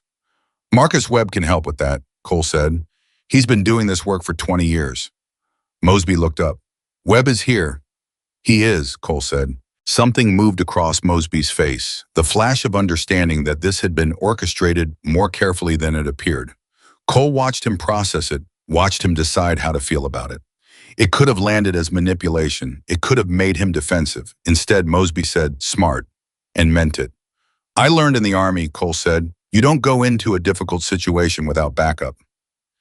Marcus Webb came out of the bottom room, and the four of them, Cole, Marcus, Mosby, Evelyn, sat around the folding table in the sanctuary for 2 hours. Patricia Okafor joined them after the first hour. It was not a comfortable meeting. There were moments when Mosby's expression closed down the way a man's face closes down when he's hearing something he doesn't want to be hearing. And moments when Evelyn's voice went flat and tight with the effort of keeping 47 years of accumulated anger at a manageable volume. But it was real. No performances, no positioning, just 5 people in a half-renovated church working through the honest shape of something that had been dishonest for a very long time. By the end of it, they had the beginning of a framework. Not a legal settlement. Marcus was clear that any formal agreement would require months of careful work and the involvement of multiple parties. But a framework, a set of intentions acknowledged out loud, witnessed by everyone in the room. Mosby would open his company's property records to a joint review by Marcus and Patricia. Families connected to the documented cases would be identified and contacted. Whatever land could be returned would be returned. Whatever couldn't be returned in land would be addressed through a community foundation. Not a Mosby Foundation, Evelyn made that clear, but an independent entity governed by representatives of the affected communities. And the archive, Margaret Carter's archive, would be formally transferred to a university collection, fully public, fully accessible, with Margaret's name on the finding aid as its creator. That last point was Evelyn's condition, her only non-negotiable. She said it quietly and didn't elaborate, and nobody argued with her. When they finished and the handshakes happened, and Mosby was walking toward the door, he stopped. He turned back to Cole and said, "Can I ask you something personal?" "Go ahead," Cole said. "Why didn't you just blow this thing up? You had the documents. You had the lawyer. You could have gone to every news outlet in the state and let it run." He paused. "Why did you call me first?" Cole thought about Evelyn saying, "Don't make him into a villain if he doesn't have to be one." He thought about Tommy. He thought about what happens when people are handled as problems to be destroyed instead of human beings to be reckoned with. Because blowing things up, Cole said, doesn't usually rebuild them. Mosby looked at him for a moment. Then he nodded, once the nod of a man filing something away in a place where it would stay. He walked out. The door closed. The sanctuary was quiet. Mason, who had been in the corner through the entire meeting, said, "You think he'll hold?" "I think he means it today," Cole said. "And tomorrow." Cole looked at the trap door in the altar area. That's what Marcus is for, he said. That's what the university archive is for. That's what making it public is for. He paused. You don't trust a process to one man's conscience. You build the process so the conscience has to show up. The news broke on a Wednesday morning 6 weeks later. Not because Cole went to the press, because Patricia Okafor published a preliminary academic paper, Standard Practice in Historical Research, a peer-reviewed document about the archive and its contents, and a reporter at the Richmond Times-Dispatch. A sharp young woman named Keisha Harmon, who covered regional history and property issues, read it on a Tuesday night and called Cole at 7 the next morning. Mr. Walker, she said, I've read Dr. Okafor's preliminary findings. I want to understand what you found in that church. Cole had been expecting this call. He discussed it with Marcus, with Evelyn, with Ghost and Darnell, and the rest of the crew. He knew what to say and what not to say and why. I'll talk to you, he said, but I want Evelyn Carter in the room when we do. That's fine, Keisha said. Who is Evelyn Carter? She's the reason any of this matters, Cole said. The article ran the following Sunday. Front page above the fold. A photograph of Cole and Evelyn standing in the sanctuary of the church, not the basement, not yet. They were careful about that with the headline reading, Forgotten Church, Hidden Archive. How a biker and a 78-year-old woman uncovered decades of land fraud in Silver Ridge. Cole read the article at his kitchen table at 6 in the morning with a cup of coffee and the very specific feeling of watching something irreversible happen. Like watching a door you've opened begin to let light into a room that's been dark for a very long time. You can't unopen it. You wouldn't want to, but you feel the weight of what that light is going to illuminate and you breathe through it. His phone started ringing at 6:15 and didn't really stop for 3 days. Some of the calls were from journalists. Some were from lawyers. Some were from people who identified themselves as descendants of families in the archive, and whose voices, when they said the names of their grandparents or great-grandparents, had the particular quality of people who had been told for their entire lives that a thing didn't happen, finally hearing someone say out loud that it did. Those calls were the ones that undid him a little. Not in a way he showed. Cole Walker was not built to come apart in front of people. But at night in the quiet of his house, when the phone was finally still, and the day's work had been done, and it was just him in the dark, he felt it. The cumulative weight of all those voices saying my grandfather, saying my grandmother's wife, saying I always knew something happened, and nobody ever believed me. He thought about Tommy every single night that week. Not with grief exactly. Grief had its own texture, and he knew it well. This was something different. This was the feeling of doing something you know is right and having it be both less than what was needed and more than you expected simultaneously, and living inside that contradiction without resolving it. On Wednesday of that week, Ray came to find him at the church. Cole was working installing shelving in what would become the resource library when Ray said from behind him, "You need to see something." Cole put down his drill. "What?" Ray held out his phone. On the screen was a comment section, the article's online version. There were over 400 comments. Cole looked at Ray's face, trying to read the register of what he was being shown. Ray's expression was the one he wore when something had hit him emotionally, and he wasn't sure how to categorize it. "Look at the top comments," Ray said. Cole took the phone and read. The first comment was from someone who identified themselves as a Henderson. "My great-great-grandmother was Eva Mae Henderson. We never knew what happened to the farm. We were told she lost it because of the Depression. My mother always said something didn't add up. I'm 61 years old and I'm sitting at my kitchen table crying." Below it, Earl Dobbins was my grandfather. He came home from Korea and lost everything. He never talked about it. He drank himself to death by 1965. We thought he couldn't cope with the war. Maybe it wasn't just the war. Below that, I don't know if my family is in those records, but the Whitmore farm on Route 12 has been Mosby property since 1947, and my grandmother always said her people had land there once. How do I find out? Cole handed the phone back to Ray. Neither of them spoke for a moment. Ray said, "There are 400 more." Cole looked at the shelving he'd been installing, at the wall around it repaired and solid, at the building becoming what it was supposed to be. "Set up an email," he said, "something people can write to. We'll forward everything to Marcus." Ray nodded. "Already on it," he said. And then he said quietly, "Cole, you know what this is, right?" Cole looked at him. This isn't just about Silver Ridge anymore, Ray said.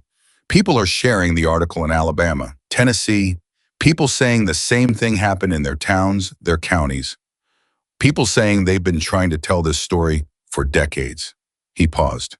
You opened something. Cole felt the weight of that, felt it settle into the injured knee and the road-worn hands and the 53-year-old body that had already been asked for a considerable amount and was being asked for more.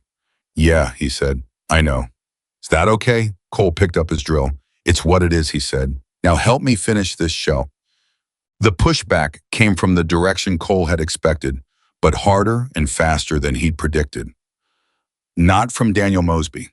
Mosby had been since the Friday in the church quietly and consistently doing what he said he'd do. His property records were open to Marcus's review. His legal team was cooperating, however unhappily. He had not spoken publicly, which Cole had asked him not to do yet, and he had honored that.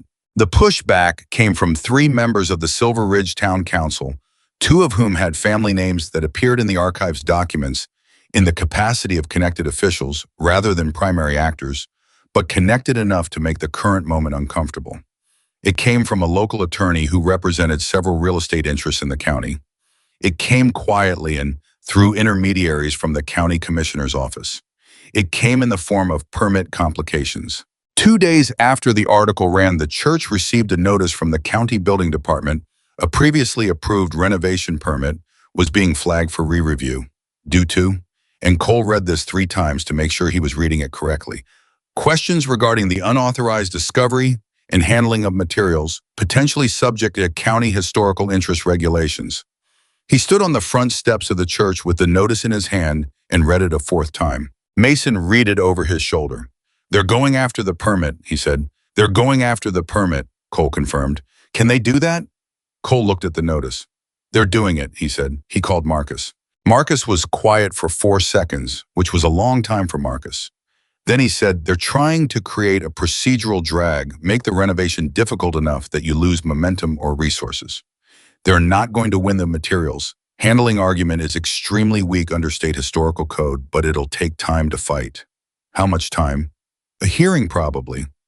4 to 6 weeks minimum before we get a ruling. Cole looked at the church, at the crew inside working, at the windows that were going in and the floors that were coming back, and the building that was becoming something real and useful and alive. 4 to 6 weeks. In construction terms, that meant stalled work permits, which meant subcontractors unable to complete certain phases, which meant money bleeding out through delay. Cole, Marcus said, this is what happens when you expose something powerful people wanted left buried. They can't come at you directly. The archive is authenticated, the documentation is solid, the university has already taken formal custody of the materials. So they come at what you're building. They try to take the church away from you. Cole understood this. He had understood on some level that the $43 church was going to cost him considerably more than $43 before this was finished. What do? He said. We fight the hearing, Marcus said, and we win it. But Cole, how are you on resources? Cole thought about the renovation budget, about the fundraising they'd done, the community events, the online campaign that had raised $50,000 over 3 months, the donations from veterans organizations and 2 churches in Roanoke that had heard about the project. Enough to keep going, but not with much margin. We'll manage, he said. There's another option, Marcus said carefully. Cole waited. Mosby offered, Marcus said. When I talked to him this morning, he said he could cover the legal costs for the hearing. Not the renovation, just the legal fight over the permit. Cole was quiet. He said it without condition, Marcus added. No strings, his way of putting his money behind what his mouth said on Friday. Cole stared at the notice in his hand, at the county seal on it, at the bureaucratic language being used to slow down the truth. Truth. Tell him yes, Cole said. You sure? Tell him yes, Cole said again, and tell him thank you. The permit hearing was scheduled for the 3rd Thursday of November. In the 3 weeks between the notice and the hearing, Silver Ridge did something Cole hadn't fully anticipated. It showed up. Not all of it. The town was not unanimously on Cole's side. He knew better than to expect that, and he didn't need it. But people began coming to the church. Not in an organized way, not in response to any campaign. Just showing up, a woman who identified herself as the granddaughter of Ruth Mae Simmons came on a Saturday morning and stood on the front steps and asked to see the building. Cole showed her around. She stood in the sanctuary for a long time and said nothing. When she left, she put $200 in the donation box they'd set up near the door. A group of veterans from a VA support group in Roanoke, 40 minutes away, drove down on a Tuesday evening after reading the article. 12 men ranging in age from 24 to 71 who had been told about what Cole was building and wanted to see it. Cole walked them through the fellowship hall, the future veterans resource room, the library space. The 71-year-old, a Vietnam vet named Howard, stood in the resource room and looked at the framed mission statement Cole had written and mounted on the wall. This place is for people who need to know they haven't been forgotten. Howard looked at that for a long time. Then he turned to Cole and said, "How can I help?" "You can spread the word," Cole said. "And if you know anyone who needs what this place is going to offer, tell them it'll be ready." "When?" Howard said. "Spring," Cole said. "If we get through the hearing." Howard nodded. "You'll get through it," he said with the simple confidence of a man making a statement he intends to help be true. 3 days before the hearing, Keisha Harmon called Cole again. She had been following the story closely, and her second article about the permit dispute and its connection to family names in the archive had run on Monday and created a wave of public attention that had, among other things, resulted in 3 county council members publicly distancing themselves from the permit challenge. "I want to tell you something off the record," Keisha said. "Okay," Cole said. "My editor got a call yesterday from an attorney representing an unnamed client suggesting that our coverage of the permit dispute was creating legal exposure for the paper." She paused. "My editor told him where he could put that suggestion." Cole let out a slow breath. "Good editor," he said. "Good editor," Keisha agreed. "I'm telling you because you should know they're still pushing, just in different directions now." "I know," Cole said. "They'll keep pushing." "Does that worry you?" Cole thought about the Henderson family comment. "I'm 61 years old and I'm sitting at my kitchen table crying." He thought about Earl Dobbins' grandchild. He thought about Margaret Carter, dead since 1978, whose name was now going to be on a university archive finding aid that would be accessible forever. "What worries me," Cole said, "is the people who should have had someone show up for them decades ago and didn't. Everything else, that's just noise." The hearing went 5 hours, Marcus argued. The county's position crumbled under the weight of its own procedural weakness. The unauthorized handling argument failed to account for the fact that Cole owned the building. The archive was already in university custody under proper historical preservation protocols, and the state historical code the county was citing was being, as Marcus put it to the hearing officer, applied in a manner that has no precedent in Virginia legal history and appears to have been invented for this specific occasion. The hearing officer, a 60-year-old woman named Judge Patricia Harlow, who had been doing this work for 30 years and had a particular impatience for bad faith procedural maneuvers, ruled from the bench. The permit stood. The renovation was to proceed without interruption. Cole was on the steps outside the hearing room when the ruling came through. Ghost called him. Ghost had been inside watching and said simply, "It's done. We're clear." Cole stood on the steps in the November cold and felt something unclench in his chest. Darnell appeared beside him, quiet as always. "You okay?" Darnell said. "Yeah," Cole said.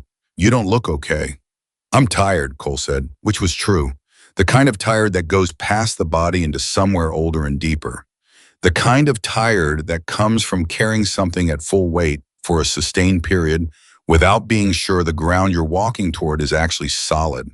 "Coulthar," Darnell said, just his name. Cole looked at him. "It's solid," Darnell said, and Cole understood that Darnell had read what was behind the tired without being told. "The ground is solid. We built it that way." Cole looked at the courthouse steps, at the thin November sunlight, at the small crowd of people who had come to the hearing. Families, veterans, community members.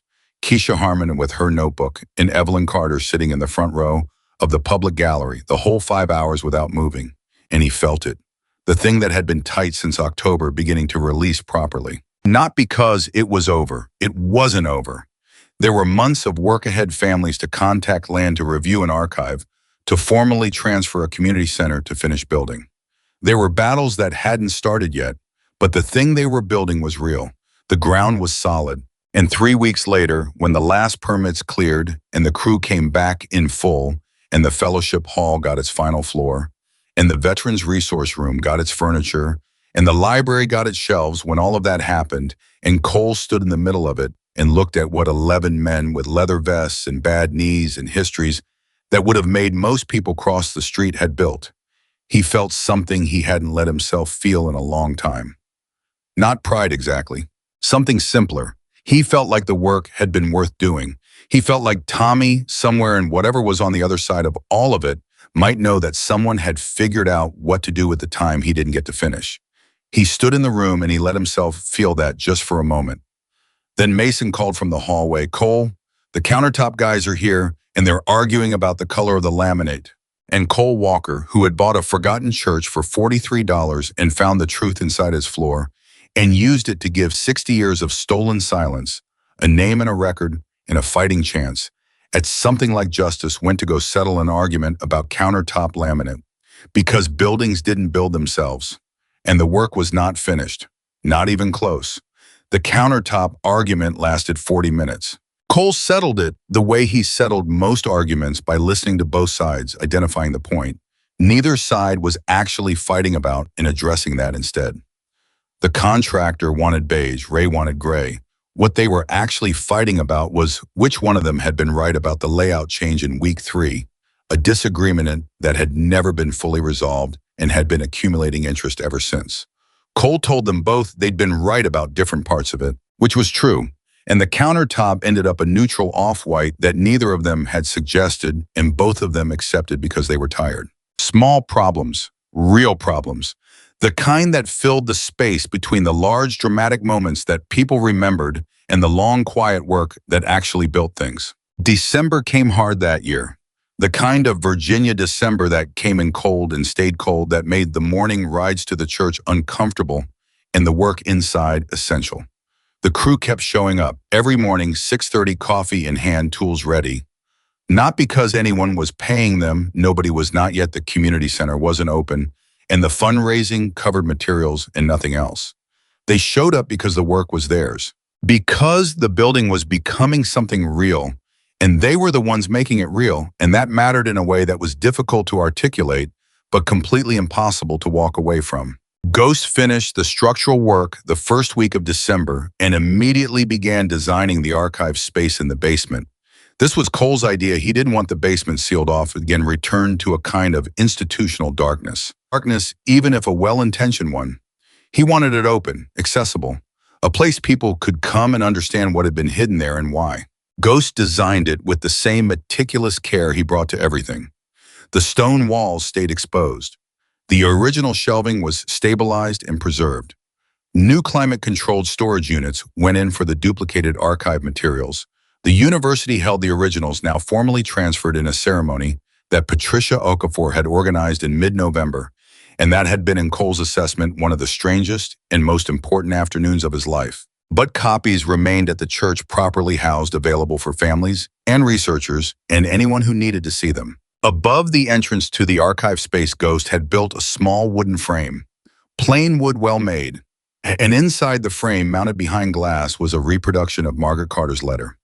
The original was at the university, but this reproduction, printed on archival paper, read exactly as she had written it: "Someone has to remember the people nobody protected." Cole had stood in front of that framed letter for a long time the morning Ghost installed it. Mason had come and stood beside him, the way Mason always eventually appeared wherever Cole was standing still long enough to need company. "You think she'd like it?" Mason said. Cole looked at the letter, at Margaret's words written in 1963 in this same building, in a room directly below, where they were standing by a woman who had spent 29 years doing the most important work of her life in absolute secret, because that was the only way it was going to survive. "I think she'd be embarrassed by the attention," Cole said. Mason made a sound. "Good thing he's not here to object." Cole almost smiled. "Yeah," he said, "good thing." Evelyn came to see it the following Saturday. Cole drove to pick her up himself, partly because it was the right thing to do, and partly because he wanted to be there when she saw it. She walked into the basement, steadier on the stair. Now, she'd been down them 4 times since that first afternoon, and her body had learned them, and she stopped in front of the framed letter and read it. She read it the way you read something you already know by heart, not taking in the words for the first time, but inhabiting them, letting them exist in a different form than memory. Her mother's handwriting behind glass in a room that used to be a secret, in a building that used to be worthless on a wall, that used to be stone and shadow and 60 years of silence. Evelyn put her hand on the glass, just briefly. Then she took it away and straightened up and said without turning around, she would have argued about the frame. Cole looked at the back of her head.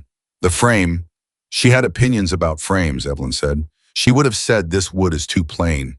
She'd have wanted something with a little more character. A pause. She was particular. She built a hidden archive for 30 years, Cole said. She was allowed to be particular. Evelyn turned around. Her eyes were dry as usual, but there was something in her face that Cole had been learning to read over the past months, the particular quality of a woman who was putting something down that she had been carrying slowly and deliberately, piece by piece, in whatever moments the weight allowed itself to be set aside. Thank you, she said. It was simple, direct, no elaboration. Cole nodded. Thank you, he said back.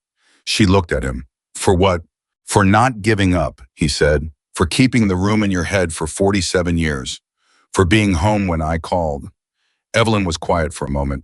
Then she said, I almost didn't answer when you called. Unknown number. She shook her head slightly. I had learned by then not to answer unknown numbers about this. Too many times someone had called wanting to tell me I was wrong or deluded or that I needed to let it go. She paused. I almost didn't answer. Cole held that, the thin line of it, the 47 years folded into one unanswered instinct and then a decision to pick up anyway. What made you answer, he said. Evelyn said, I was tired of being the only one who remembered. January was when the family started coming. Marcus had been working through November and December on the identification process, tracing the families named in the archived documents, locating descendants through property records and genealogical research. And as the story spread through people reaching out directly to the email address Ray had set up, which had received over 800 messages by the end of November. Some were from Silver Ridge. Many were from across Virginia. Some were from as far as Ohio and Georgia and Michigan. Descendants of people who had left Silver Ridge generations ago, carrying family stories about land and loss that had never had an official name. Marcus worked with a team now. 3 other attorneys, 2 paralegals, Patricia Okafor's research staff. The case, or rather the collection of cases, because there was no single unified legal action, but a constellation of individual situations, each requiring its own careful handling, was larger than one man. The first family came on a Tuesday in January. Cole wasn't expecting it to feel like what it felt like. He had been preparing for it, practically making sure the community center space was ready, that there was a proper meeting room, that Evelyn and Marcus would be available. He had been thinking about logistics. He had not fully reckoned with what it would mean to stand in a room with a person whose great-grandmother's name was on a document in the basement below. Her name was Carol Simmons Wright. She was 64. She had driven from Durham, North Carolina, and she arrived at 10 in the morning in a car. She'd driven alone 4 hours, and she walked in the front door of the church and stood in the entryway and looked at the building and didn't speak for a moment. Cole introduced himself. She shook his hand and said, I grew up hearing a story about this town, about land we used to have. My mother said we didn't talk about it because it was too painful. She paused. She died in '99. She never knew. Her voice was level, careful, the voice of someone managing something large with practiced control. Cole brought her to the meeting room. Marcus was there. Evelyn was there. They talked for 3 hours. Marcus walked Carol through the documents relating to Ruth Mae Simmons, her great-grandmother, and the 1941 case. He walked her through what had been found, what could be verified, what the legal options were, and what they weren't. Carol listened to all of it. She asked precise questions. She took notes in a small spiral notebook she'd brought, writing in the focused way of a person who has learned not to trust memory when the thing being remembered matters too much to risk. At the end of 3 hours, she put her pen down and looked at Evelyn. Your mother did this, she said. My mother did this, Evelyn confirmed. She didn't know my great-grandmother. Not personally, I don't think, Evelyn said. But she knew what happened to her. She knew what it meant. Carol was quiet. Then she said, my great-grandmother died in 1958. She never got her land back. My grandmother grew up in poverty because of what happened. My mother grew up in poverty. I was the first person in my family to go to college. She paused. It took 4 generations to get from where Ruth May was when they took her land to where I am now. 4 generations. She looked at the table. That's the real cost, not the acres, the generations. Nobody in the room spoke for a moment. Then Cole said, "Yes, that's it exactly." Carol looked at him. "What are you going to do about it?" It was a direct question, not accusatory, direct. The question of a woman who had driven 4 hours and sat in a room for 3 hours and earned the right to the direct version. Cole looked at Marcus, and Marcus gave the precise legal answer, the civil remedies available, the community foundation, the land review process, the university archive. All accurate, all important. And then Cole said, "I'm going to make sure your great-grandmother's name is in the public record, that what happened to her is documented and verified and permanent, that Ruth Mae Simmons is not a story your family carries alone anymore." He paused. "What was taken from her can't all be given back. I won't tell you it can. But what happened to her will never be erased again." Carol looked at him for a long time. Then she said, "That's more than anyone has ever offered my family in 60 years. She was not the only family. Over the next 6 weeks, 23 families came through the church. Some came alone, some in groups. 2 families came with attorneys of their own. They were black and white, old and young, from Silver Ridge, and from as far away as Chicago. They had different stories and different needs and different levels of documentation to bring to the process.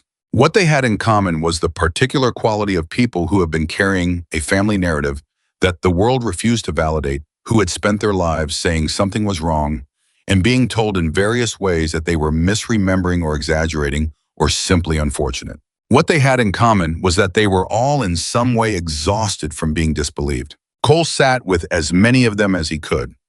Not in his capacity as anything official. He wasn't a lawyer, wasn't a historian. He sat with them the way you sit with people in the hard parts, present and quiet and willing to hear what they needed to say.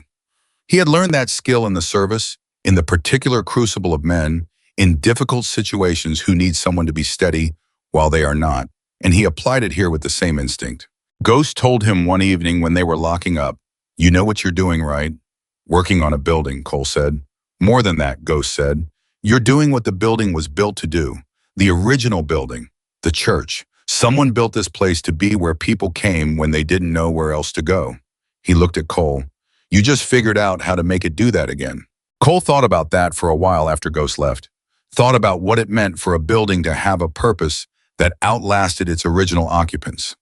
Thought about Calvary Baptist Church, built in 1924, congregation moved out in 1987, sitting empty for 37 years because nobody could figure out what it was supposed to be next.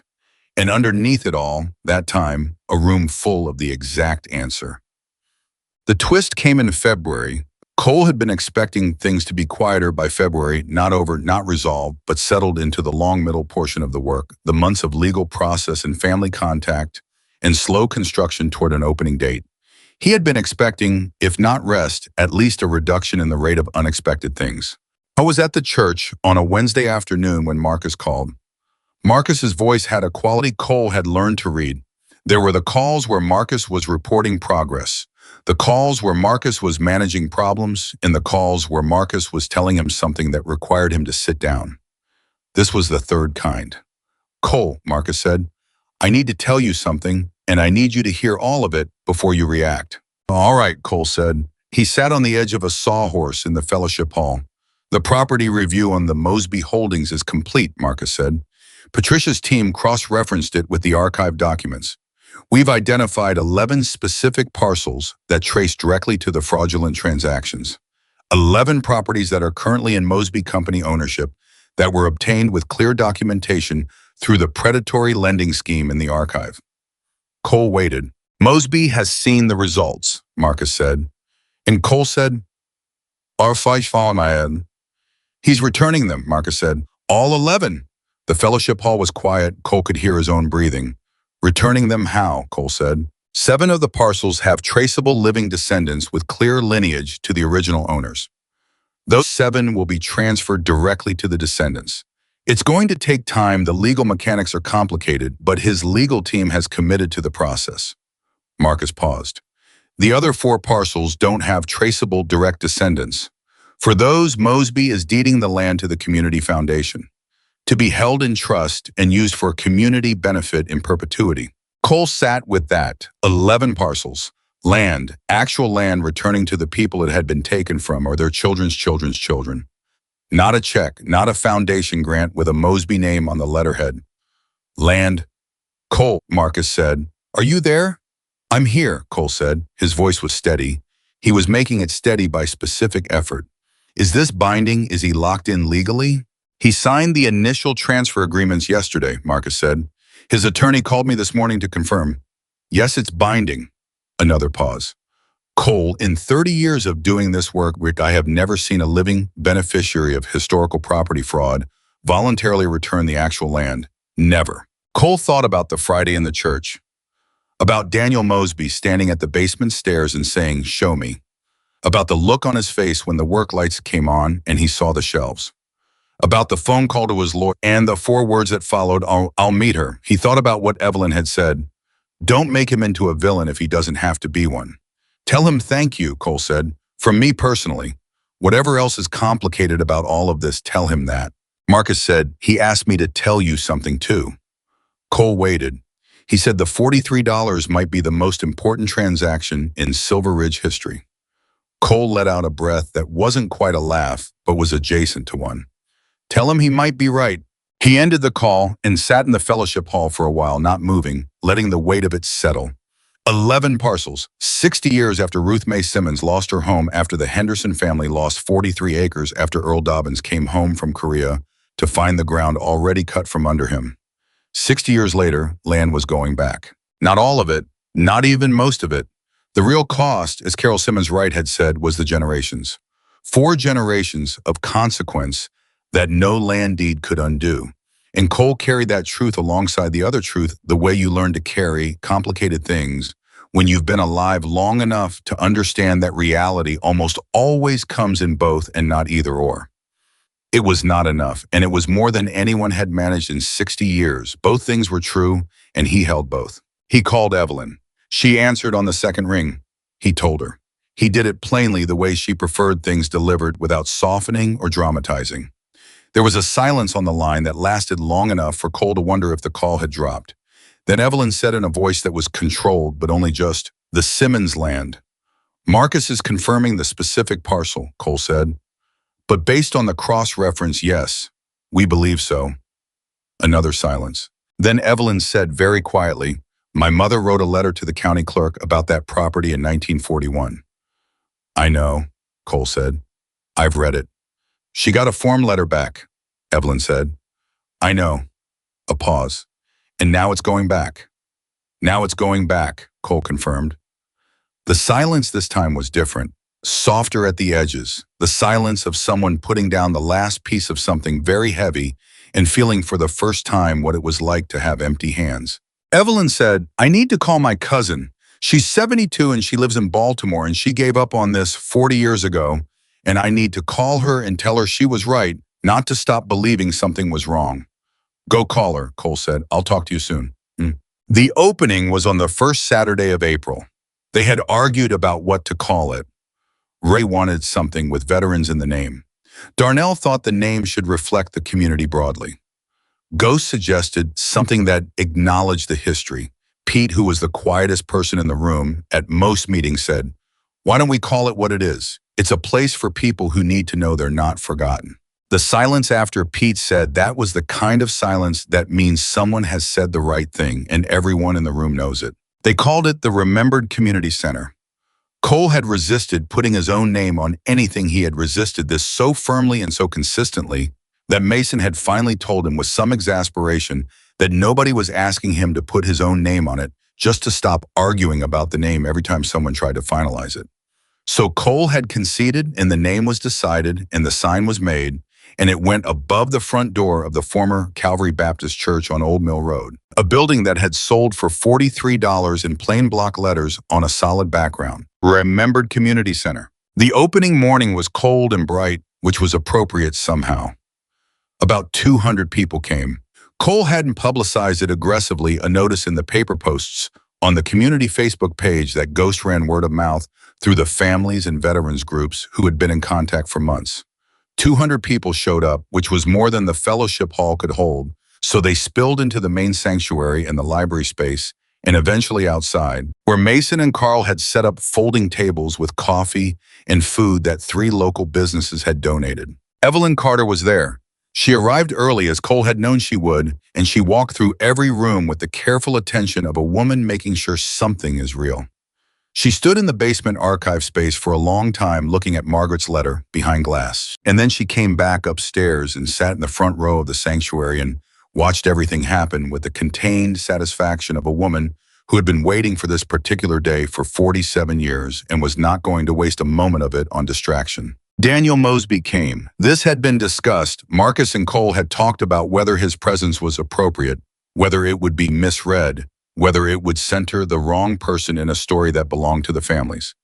In the end, Evelyn had settled it. She had said simply, "He did what he said he'd do. He comes." So he came, and he arrived without the smooth businessman's ease. Arrived instead with the careful humility of a man who understood that he was present at someone else's event in someone else's moment, and that the correct posture was gratitude for being included at all. Howard, the Vietnam vet, came down from Roanoke with 9 members of his support group. Carol Simmons Wright drove up from Durham again. Keisha Harmon was there with a photographer, and Cole had asked her to keep the coverage focused on the families and the center and not on him, and she had agreed, and he trusted that she meant it. Ray had organized a small program, not long. Nobody wanted long. There were 3 speakers, Marcus, who spoke for 6 minutes about the archive and what it represented legally and historically. Evelyn, who spoke for 4 minutes and said, among other things, that her mother had spent her life trying to give the truth somewhere to live, and that now it had a home, and that this was the end of one thing and the beginning of another. And Cole, who had tried to write something in advance and given up and was going to speak from whatever was available when the moment arrived. He stood at the front of the sanctuary, the same place where the pulpit had been, the same raised platform, the same spot where he had stood months earlier, and felt the cold air coming up through the floor, and understood that the building was trying to tell him something. And he looked at the room full of people and he said, "I bought this building because I believe that forgetting people was the worst thing we could do to them. I've believed that for a long time. I lost a friend who needed someone to show up for him, and we showed up too late, and I have been trying to figure out what to do with that ever since." He paused. The room was very quiet. "What I didn't know when I bought this building was that someone else had been fighting the same belief for 30 years before I ever showed up. Her name was Margaret Carter. She's been dead for 45 years, and most of you never heard of her, and that is a specific kind of injustice that this building is here to correct." He looked at Evelyn. She raised a daughter who kept fighting for 47 more years, and between the 2 of them, they kept the truth alive long enough for it to be heard. He looked around the room, at Carol Simmons Wright sitting with 2 cousins she had reconnected with through the process, at Howard and his group, at the families he had met over the past months, their faces carrying the specific expression of people who have been told for a long time that what they know isn't real and have finally been told officially that it is. "This center exists for people who feel like no one is looking for them," Cole said. "Veterans who came home to nothing. Families who lost something and couldn't get anyone to listen. People carrying stories that the world decided weren't worth keeping." He paused. "You are worth keeping. Your stories are worth keeping. That's what this place is for." He stepped back. He did not say anything else. He didn't need to. The reception after lasted 3 hours.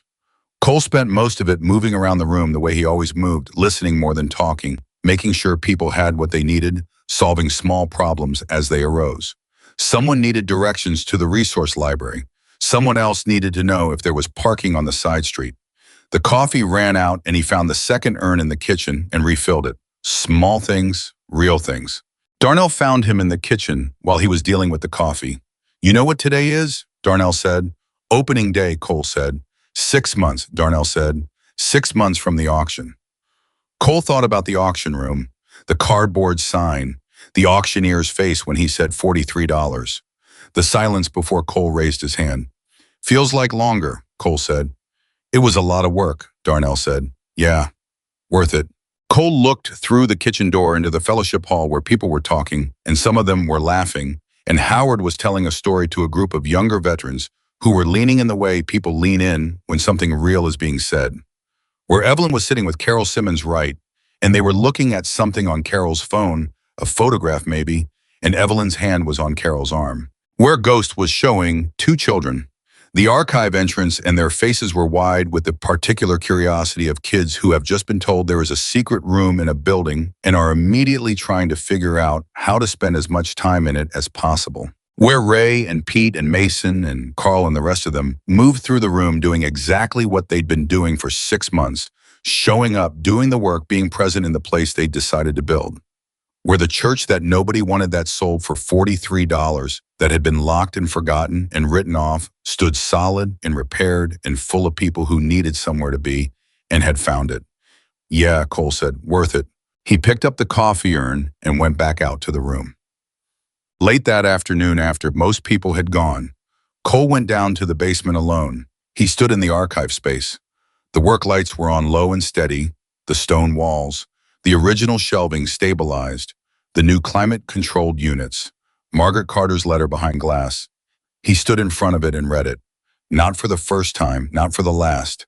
Someone has to remember the people nobody protected. He had thought about these words for months now, had turned them over in the way you turn something over when you know there's more to understand about it than you've understood yet.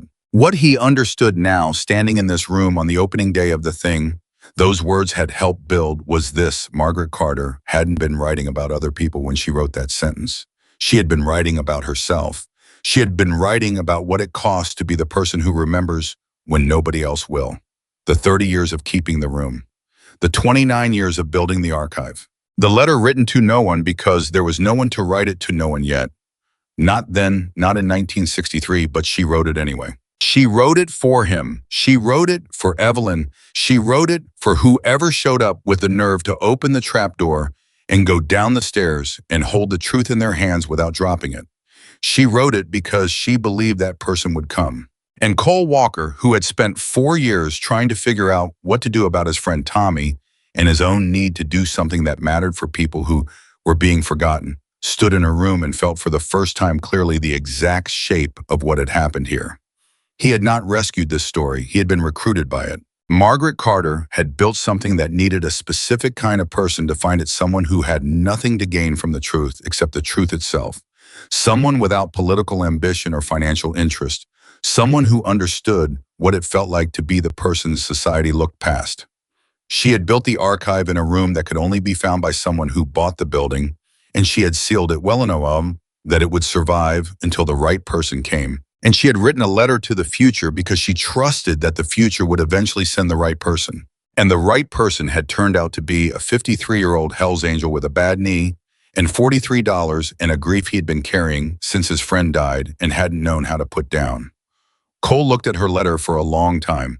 Then he said out loud in the quiet of the stone room, "I heard you. He mean it the way you mean things, when the only audience is a woman who has been dead for 45 years, and a letter she left behind, and your own need to acknowledge the specific human reality of what has happened." He meant it plainly, completely. He turned off the work lights. He climbed the stone stairs for what felt like the 10,000th time but wasn't. He came up through the trap door into the sanctuary of the Remembered Community Center on Old Mill Road in Silver Ridge, Virginia, and he closed the trap door behind him. Above him, the building was solid. The roof held. The walls held. The windows let in the April afternoon light, and the light came through clean and clear. Mason was waiting for him in the entryway, jacket on, keys in hand. "Ready to go?"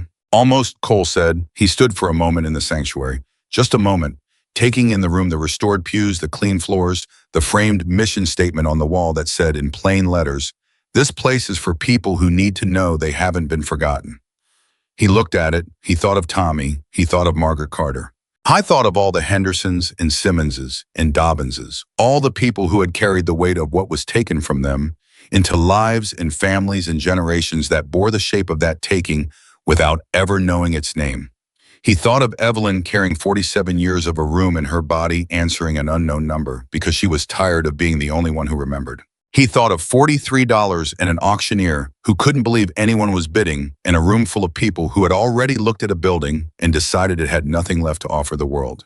And he thought they were wrong. Sometimes the thing the world has discarded is the most important thing the world has. Sometimes the forgotten building holds the forgotten truth. Sometimes the person everyone steps away from is the one who finally steps forward.